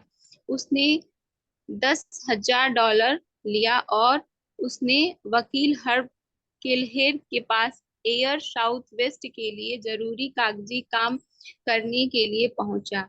यह साउथ वेस्ट जिसका जिसका बाद में नामकरण साउथ वेस्ट एयरलाइंस हुआ। पहले तो केलहर उलझन में पड़ गए, फिर उन्होंने किंग के साथ और अधिक धन जुटाने के लिए राजनीतिक सहयोग हासिल करने के लिए काम किया। 20 फरवरी 1968 में टेक्सास एरोनॉटिक्स कमीशन ने 3 शहरों में उड़ान भरने की साउथ वेस्ट की पेटिशंस को मंजूरी दे दी। तथापि 21 फरवरी को प्रतिस्पर्धी एयरलाइंस ब्रेनिफ, ट्रांसटेक्स एंड द कॉन्टिनेंटल्स ने इस आदेश के पर अस्थायी रोक लगा दी।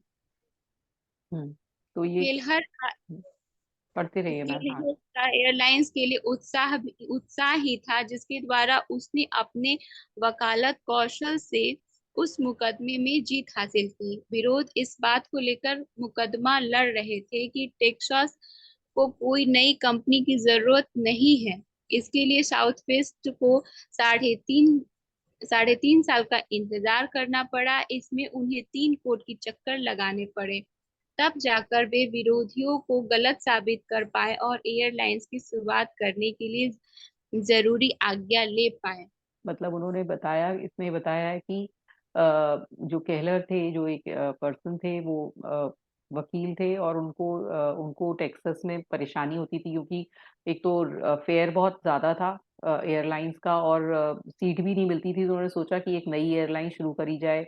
तो मतलब उनकी जो पेटिशन था उसको माना नहीं गया। फिर भी वो 3.5 साल तक करते रहे और उसके बाद उनका जो पेटिशन माना भी गया। तो उसमें यही बताया कि उनके पास एक विचार आया कि क्यों ना ऐसी एयरलाइन शुरू करी जाए जो कि थोड़ी सस्ती हो और लोगों को सीट भी मिल जाए। और वो उन्होंने विचार पर अड़े रहे, वो लड़े भी, सब चीज करी, और एंड में उनको जीत भी हासिल हुई। हाँ जी। अलबत्ता उन्होंने एक अच्छी शुरुआत की, पर यह पर्याप्त नहीं था। कंपनी को पहले वर्ष $37 लाख का नुकसान हुआ और यह नुकसान अगले वर्ष और उसके बाद अगली 6 माही तक जारी रहा।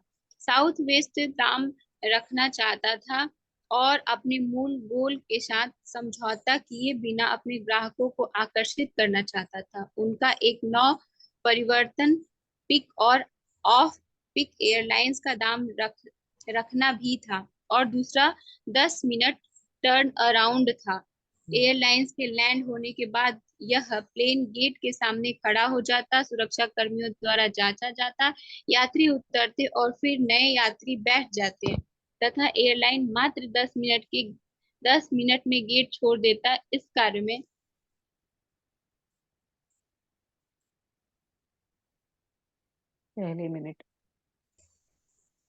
पहले मिनट लगा करते थे। इस 10 मिनट पहले मिनट लगा करते थे। इस 10 मिनट टर्न अराउंड में 3 प्लेन की इस एयरलाइन को व्यस्त रखने और अपना टाइम परफॉर्मेंस सुधारने में मदद करता। अपना बहुत कम बजट होने के कारण वे अब इसका प्रचार सामान्य मीडिया के माध्यमों से नहीं कर पा रहे थे, इसलिए उन्हें एयरलाइन को प्रमोट करने के लिए एक व्यक्ति से दूसरे व्यक्ति का फैसला किया। इसको जारी रखने के लिए कंपनी ने अपनी हटके इमेज बनाई। ग्राहक उनका भगवान है। उन्होंने यह सूची पर काम किया। फ्लाइट के कर्मचारियों को सिखाया गया कि किस तरह ग्राहकों को प्यार और देखभाल करनी है। कंपनी का स्लोगन रखा गया, अब कोई और भी है जो आपसे मोहब्बत करता है। साथ ही साथ केल्हेर ने उस कष्टप्रद समय बर्बाद करने वाले बोर्डिंग पास की जगह ओपन सीटिंग व्यवस्था की शुरुआत कर दी। कोई सीट का रिजर्वेशन नहीं चाहिए था और यात्रियों को बोर्डिंग कार्ड नंबर फ्लाइट के गेट पर ही दिए जाते थे। यात्रियों की संतुष्टि उनका मुख्य उद्देश्य होने के कारण केल्हेर और उनकी टीम एक निष्ठावान फॉलोइंग बना ली थी तथा उनकी यात्रियों के बीच एक बेहतरीन इमेज भी बन गई थी। साउथ वेस्ट धीरे धीरे सफलता की ऊंचाई पर चढ़ने लगी थी। 1978 तक यह देश की सबसे अधिक कमाई करने वाली एयरलाइंस बन गई। 2000 की शुरुआत में जब कई एयरलाइंस बेहद नुकसान से गुजरी, कुछ तो दिवालिया हो गई और कई ने अपना व्यवसाय ही बंद कर दिया। साउथ वेस्ट ने ना सिर्फ बचा रहा बल्कि अपने व्यवसाय में तरक्की भी की। हर्ब केल्हेर असफलता हर सफलता के इच्छुक व्यक्ति को सलाह देते हैं, अपने विचारों पर डटे रहिए। इसके बावजूद कि प्रतिस्पर्धी कंपनियों के विरोध की वजह से, ताकि साउथ वेस्ट को इस व्यवसाय में उतरने से रोका जा सके। उन्होंने अपने सकारात्मक स्वभाव के कारण 3.5 साल कोर्ट के चक्कर लगाए और केस लड़े। हमेशा ग्राहक के बारे में सोचिए, वे क्या चाहते हैं और उन्हें वही दीजिए। अपनी कठिनाइयों से सकारात्मक कदम उठाकर उबरिए। हमेशा नए विचारों के लिए अपना मन खुला रखिए और जैसे ही मौका मिले उसे पकड़ लीजिए। तो ये इनकी कहानी है केलर की, कि कैसे उन्होंने एक मतलब एक एयरलाइंस खोली, फिर वो कितनी लॉस में गई, लेकिन वो अपने जो उनका मोटिव था उससे नहीं डगमगाए। उन्होंने सोचा था कि वो सस्ती एयरलाइंस ही चलाएंगे, तो उन्होंने सस्ती चलाई। उन्होंने जो टाइम था जो एयरलाइंस की बुकिंग में, और जो मतलब एक पैसेंजर उसमें बैठता है, और जो हमें वो मिलता है, बोर्डिंग पास मिलता है, उसका सब चीज उन्होंने बहुत फास्ट क्विक कर दिया। और उन्होंने ये स्लोगन दिया कि हम आपसे मोहब्बत करते हैं, कोई और भी है जो आपकी देखरेख कर सकता है। और मतलब इतनी सुविधा दी जो यात्री थे, कि यात्रियों को उनकी एयरलाइन से प्यार हो गया, और धीरे धीरे वो बहुत ऊंचाइयों पे चले गए, और उनकी airlines one of the best airlines बन गई। तो ये था कि अपने जो विचार हैं उन पर अडिग रहिए, जो आप सोचते हैं, जो आपने विजन देखा है, उस विजन पर रहिए, वो आपका पूरा जरूर होएगा।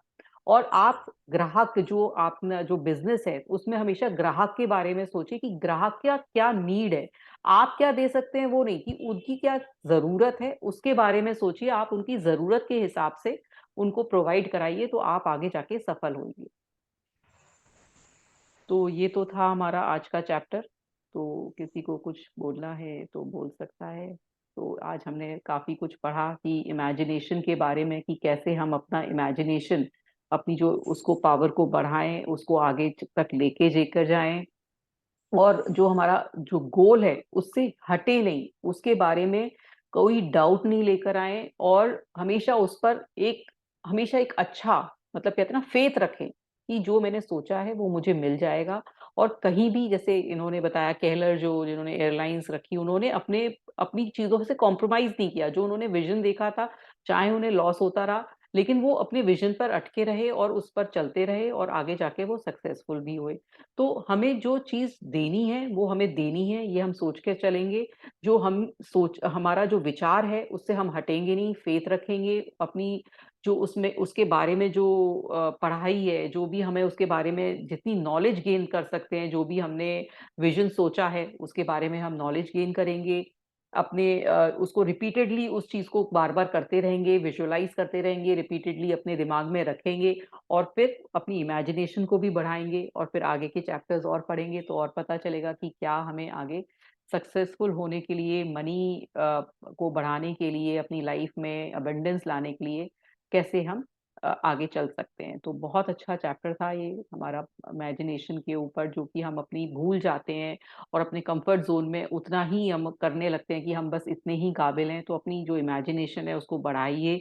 अपना जो हम कहते हैं ना, कि हम हमारे अंदर सब कुछ है, सब कुछ हमारे अंदर है। हम ये सोचते हैं कि उस पर्सन को ये मिला है, उस पर्सन को ये मिला है, मुझे तो ये मिला नहीं है, ऐसा कुछ नहीं है।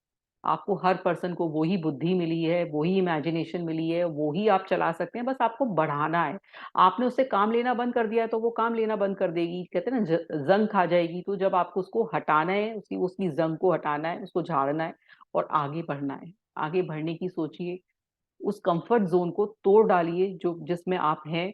जो भी आप, क्या होता है ना, जो भी आप प्रोफेशन में होते हो, जो भी आप काम कर रहे होते हो, तो आप उसमें बंद हो जाते हो, आप उसमें कुछ नया नहीं सीख रहे हो। तो आप कुछ नया करिए, अपने दिमाग को नई नई चीजें दे दीजिए। आप मेडिटेशन करिए, आप कुछ नया कुछ सीखिए, कोई इंस्ट्रूमेंट सीख सकते हैं, अगर आपको म्यूजिक का शौक हो, डांस सीख सकते हैं, कुछ अपनी लाइफ में नया करिए। कोई वेकेशन पे जा सकते हैं, या कुछ पढ़ने की हैबिट डाल सकते हैं, कुछ भी नया करिए, जो कि आपका जो काम चल रहा है ना, जो भी आप जिस कंफर्ट जोन से, उससे तोड़िए, उससे तोड़कर कुछ काम करिए। तो वो आपके माइंड को डेवलप करता है।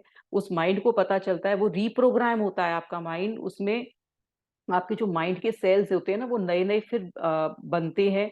उसको और कहते हैं ना, जो और उसको स्फूर्ति मिलती है, उसको एनर्जी मिलती है। जो आप कोई जो काम कर रहे हो उससे आप वो बिल्कुल अकस्टम्ड हो चुका है कि हाँ, मुझे सुबह उठना है, फिर मुझे अपने ऑफिस जाना है, फिर मुझे आके अपना खाना-पीना खाना है, फिर मुझे अपना टिफ़िन लेके जाना है, फिर आना है, फिर अपने बच्चों से बात करनी है फिर मुझे सो जाना है। तो आप कुछ नया किया कि आपने ये आप हमेशा रोज़ ध्यान रखिए, कुछ नया सीखिए, कुछ नया करिए अपनी लाइफ़ में, कुछ नई चीज़ें लाइए, भले ही आप किसी से बात कर लीजिए, भले ही आप कुछ ज्ञान की कुछ चीज़ें सुन लीजिए, अगर आप को टाइम नहीं मिलता है, तो कुछ भी नया करिए अपनी लाइफ़ में।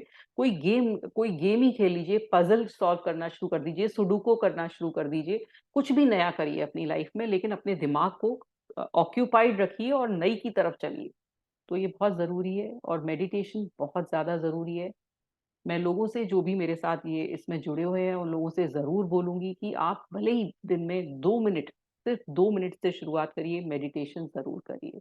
अपनी दिन में मेडिटेशन करिए, योगा या कुछ भी form of exercise, gymming, yoga कुछ भी अपनी लाइफ़ में लेकर आइए। सुबह का आधा घंटा या 15 मिनट अपने लिए निकालिए, अपने अफ़र्मेशंस, अपना योगा, अपना मेडिटेशन उस पर ध्यान दीजिए। जैसे-जैसे आप अपनी लाइफ़ में चेंज लाएँगे, आपके फेस पर भी दिखाई देने लगेगा, आपके शरीर में भी दिखाई देने लगेगा, आपके दिमाग में भी दिखाई देने लगेगा और आपके काम पर भी दिखाई देगा और आपके रिलेशंस में भी दिखाई देगा, आपकी हेल्थ में भी दिखाई देगा। तो थोड़ा-सा टाइम 15 से 20 मिनट या आधा घंटा अपने लिए निकालिए और अपनी लाइफ को थोड़ा बेहतर बनाइए। तो यही था मेरा कहना। चलिए आइए मिलके सब लोग अफ़र्मेशंस बोलते हैं।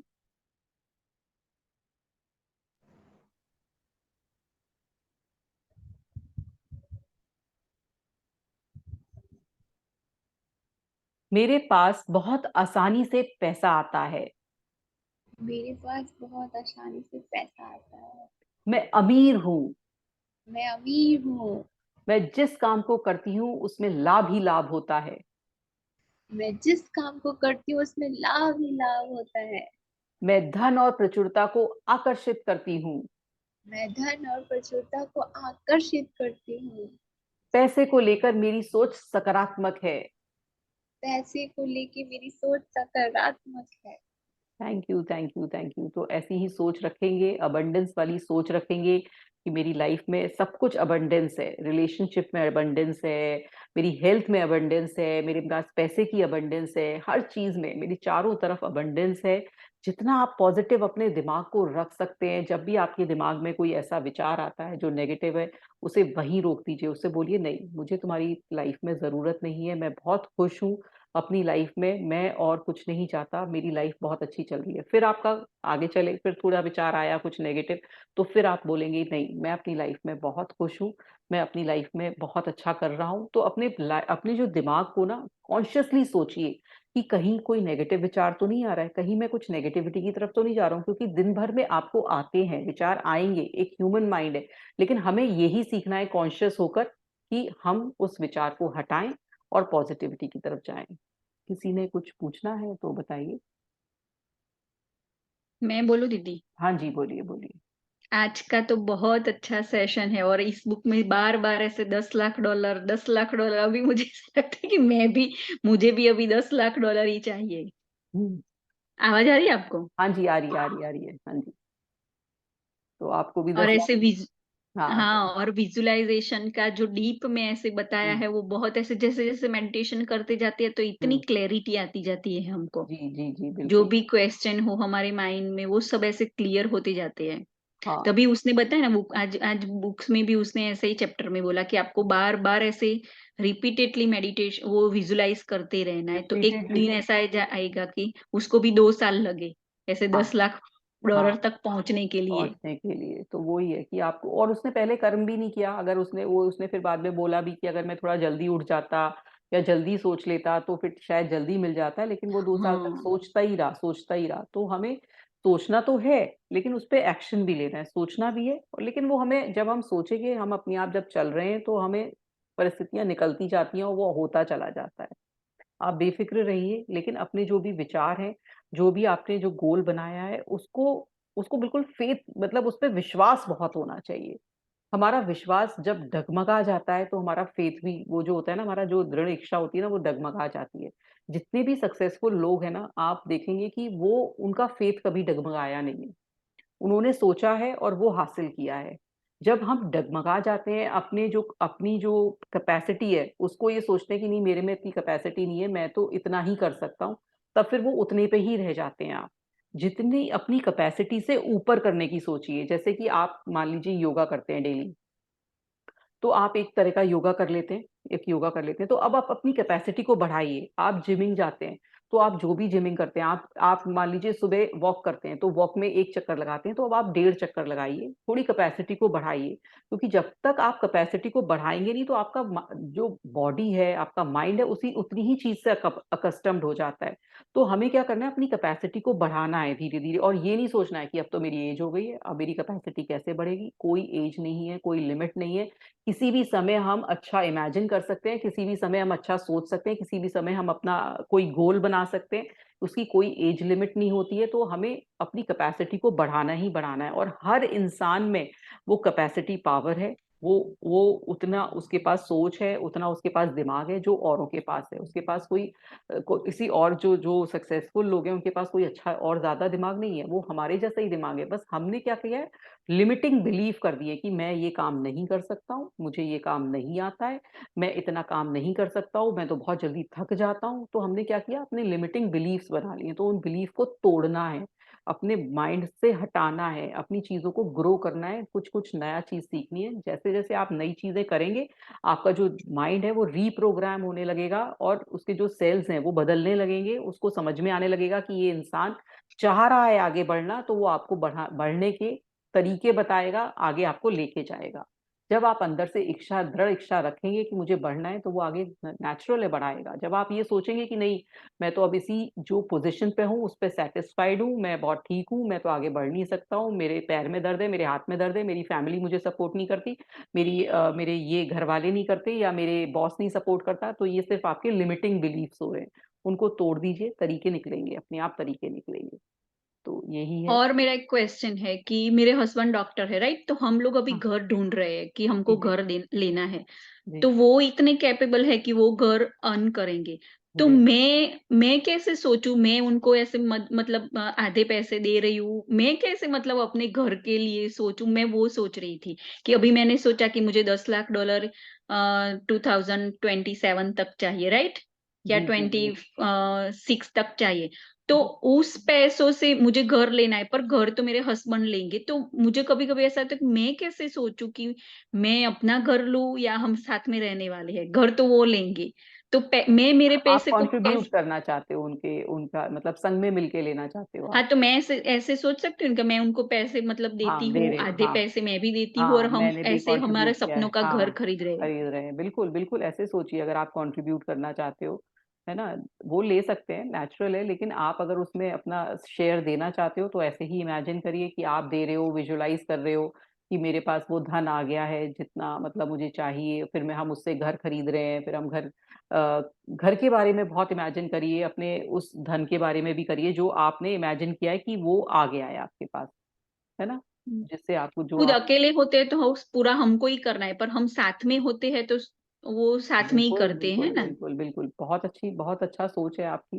बहुत अच्छा है कि शेयरिंग बहुत जरूरी है, कि क्यों एक मेल ही करे, फीमेल को भी पूरा शेयर करना चाहिए। बिल्कुल बहुत अच्छी सोच है ना। तो हमें वो आप विजुलाइज करिए कि आपके पास इतना मनी आ गया है, और फिर आप अपने हस्बैंड को दे रही हैं, और फिर आप एक सपनों के अपने घर में रह रहे हैं, तो वो पूरा विजुलाइज करिए।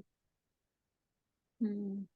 और मेरी एक और भी रिक्वेस्ट थी दीदी, आप बोल रहे थे ना कि इसके बाद आप कौन सी book, you can heal your life, हाँ जी, मेरी बुक, वो हाँ। लेने वाली थी। जी तो जी। वो ऐसे खत्म हुए और उसके बाद भी आपको ऐसे सेशन लेना हो तो ask and it is given, वो वाली बुक है ना, आस्क हाँ जी, एंड हाँ, it is get is given. Given वो लेते हैं, बिल्कुल बिल्कुल वो ले लेंगे। क्योंकि उसमें इतने सारे मतलब आपको, ये हम बोलते हैं ना कि आपको जो चाहिए वो मांगो हाँ मांगो जी हाँ मांगो। जी हाँ तो जी। उसमें ऐसे इतना क्लियर से सब बताया है कि आपको क्यों मांगना है, क्यों पहले मांगना है, तभी आपको मिलेगा। जी जी, तो पहले हम वही बुक ले लेंगे इसके बाद।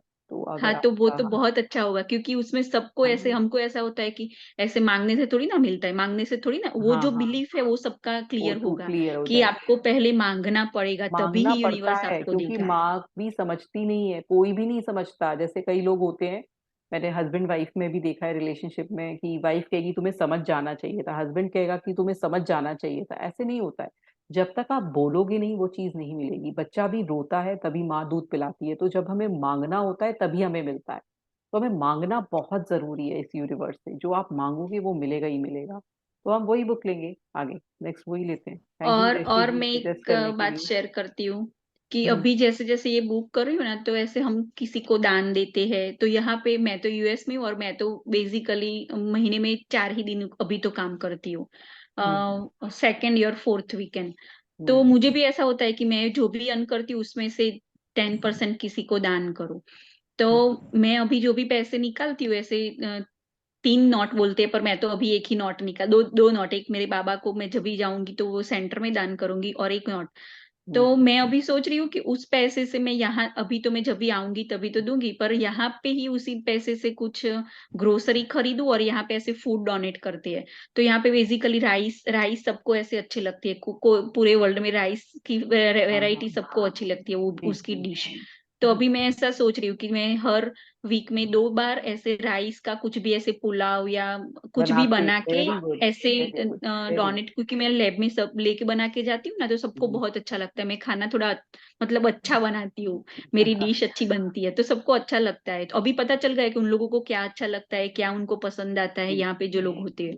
हम्म। तो अभी मेरे मेरे मन में ऐसे संकल्प आती है, तो अभी मैं शुरुआत बिल्कुल करूंगी वो बिल्कुल बनाने करिए, का। बिल्कुल डोनेशन बहुत ज्यादा जरूरी है, जितनी अपने हाथ पैरों से सहायता हो जाए करिए बिल्कुल। पैसों से, हाथ पैरों से, मन से, जिस तरह की सेवा हो जाए, जितना देंगे उतना मिलेगा, ये बहुत बड़ा नियम है। जितना आप निकालेंगे उतना अंदर आएगा, उससे 10 टाइम्स अंदर आएगा, ये आप हमेशा याद रखिए। इसलिए चैरिटी, अपने हाथ पैरों से सेवा जरूर करिए, जरूर। और ये वीकेंड भी मैं गई थी, तो मैं ऐसे चना पुलाव बना के लेके गई थी।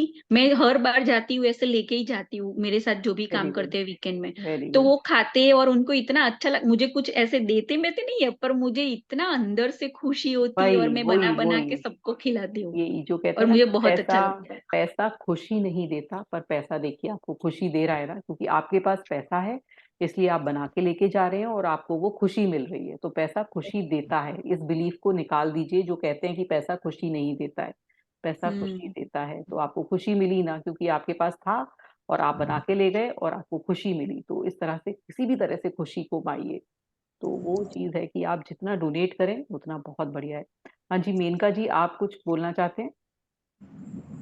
हाँ जी मैम, मैं ये बोल रही थी कि मैं भी हाँ, बहुत टाइम से यही सोच रही थी कि आज कैन गिवन बुक आप पढ़ाते। अरे और वाह, आज देखिए देखिए दूसरा, दो लोगों वाह। का वाह। तो वही पढ़ाएंगे। ये थिंक एंड ग्रो वाले से पहले मैं सोच रही थी कि काश ये वाली बुक, क्योंकि मैं अभी उसका हिंदी वर्जन पढ़ रही थी, तो थोड़ा सा उसमें वर्ड है ना, हाँ जी तो हाँ जी आप समझाते हो तो बहुत नेचुरली, जैसे हम अपने कॉमन लैंग्वेज में समझाते हैं तो हाँ बहुत जी। इजीली समझ में आ जाती है। बिल्कुल, तो देखिए मैं आपने यही इच्छा की और जयश्री जी ने बोला, और वो पूरा होएगा, नेचुरल है वो। अब नेक्स्ट बुक मैं मैंने वही दूंगी। दीदी से ऐसे मांगा, मतलब बोला कि मुझे ये हाँ आपने चाहिए, तभी मांगा ना, मुझे हाँ मिलने तभी वाला है, मिला।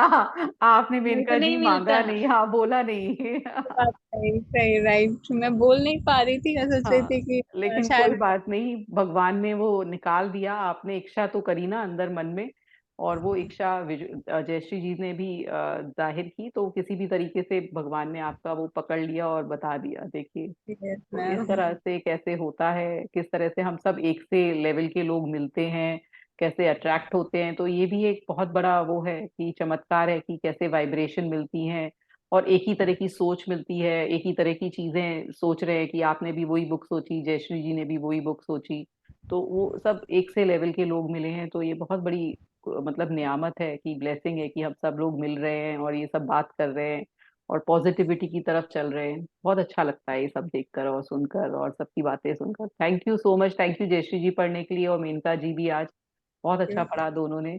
Thank you so much, thank you. तो फिर आज मैं बहुत खुश हो रही हूँ, मेरी मैनिफेस्टेशन पूरी हो गई। हाँ जी हाँ जी हाँ जी। सच बिल्कुल में ये बिल्कुल। बोल देखकर मैं इधर स्माइल कर रही थी, अरे वाह ये इन्होंने क्या बोल दिया। हाँ मेरे हाँ, मन की बात बोल दी। बिल्कुल बिल्कुल, बहुत बिल्कुल बिल्कुल ठीक है, हम इसको हम जैसे ही। सब अभी सेम एनर्जी वाले साथ में है, जी तभी हाँ जी सबकी ऐसे चेंज हो रही है एनर्जी, हाँ जो जी, सोचता है और प्रकट हो जाता है। वही चीज हो रही है बिल्कुल। नहीं नहीं, आप अपनी लाइफ में देख रहे होंगे, जैसे मैं अपनी लाइफ में देख रही हूँ, बहुत ड्रास्टिक फास्ट फास्ट चेंजेस आ रहे हैं। तो आप भी देख रहे होंगे कि सभी की लाइफ में आ रहे होंगे। तो जब आप पॉजिटिविटी की तरफ रहते हैं, ग्रेटिट्यूड की तरफ रहते हैं, तो लाइफ में बहुत फ्रीक्वेंट और बहुत तेजी से चेंज आता है। और आप बहुत खुश रहने लगते हैं, आपके चेहरे पर भी वो खुशी दिखने लगती है, तो वो सबसे भी बड़ी बहुत। बात तो ये होती है मैम कि अगर कोई क्रिटिकल कंडीशंस आए हैं सपोज की कुछ country में, तो हम ये सब जाने के बाद तुरंत स्किप कर जाते हैं। लगता है हाँ कि नहीं नहीं नहीं, मुझे ये नहीं हाँ सोचना है तुरंत। वो मतलब पहले क्या था कि उन्हीं सब चीजों पे सोचते रह जाते थे, सोचते रह जाते थे। हाँ हाँ, अभी अभी आपको क्या, निकलना आ गया है उससे, परिस्थिति हाँ, से ना। वेरी गुड, वो ये बहुत अच्छा हुआ होता है, यही होता है कि आपकी लाइफ में या आपके घर में भी आपने देखा कि कोई बहुत दुखी है, तो आपको उसको भी समझाना आ गया कि भाई ये टेम्परेरी है फेज, आप बहुत जल्द निकलोगे उस फेज से, आप भी इस तरह से मत सोचिए, तो वो भी चीज बहुत हो गई है। तो हर तरह से आपकी एक मतलब कहते हैं ना, क्योंकि आप बहुत खुश हो तो आपकी दुनिया भी खुशी हो गई है, मतलब कहते हैं ना लाइफ ही खुशहाल हो गई है, तो वो चीज बहुत हो गई है, तो वो अच्छा है। Thank you so much. तो कल फिर मिलते हैं चैप्टर नंबर 7 के साथ। Thank you so much, good night. Thank you इतना टाइम देने के लिए, thank you so much. Bye bye, good night. Thank you दीदी, आप इतना टाइम निकाल के हमको ऐसी जर्नी में लेके आए हो, आपका बहुत नहीं नहीं, बहुत शुक्रिया। बिल्कुल, ये मैं सोच के आई हूँ कि जितना मतलब दे सकती हूँ उतना देते हैं और चलते जाते हैं संग संग। चलिए, thank you so much. Thank thank you. You very much. Thank you, thank you, thank you.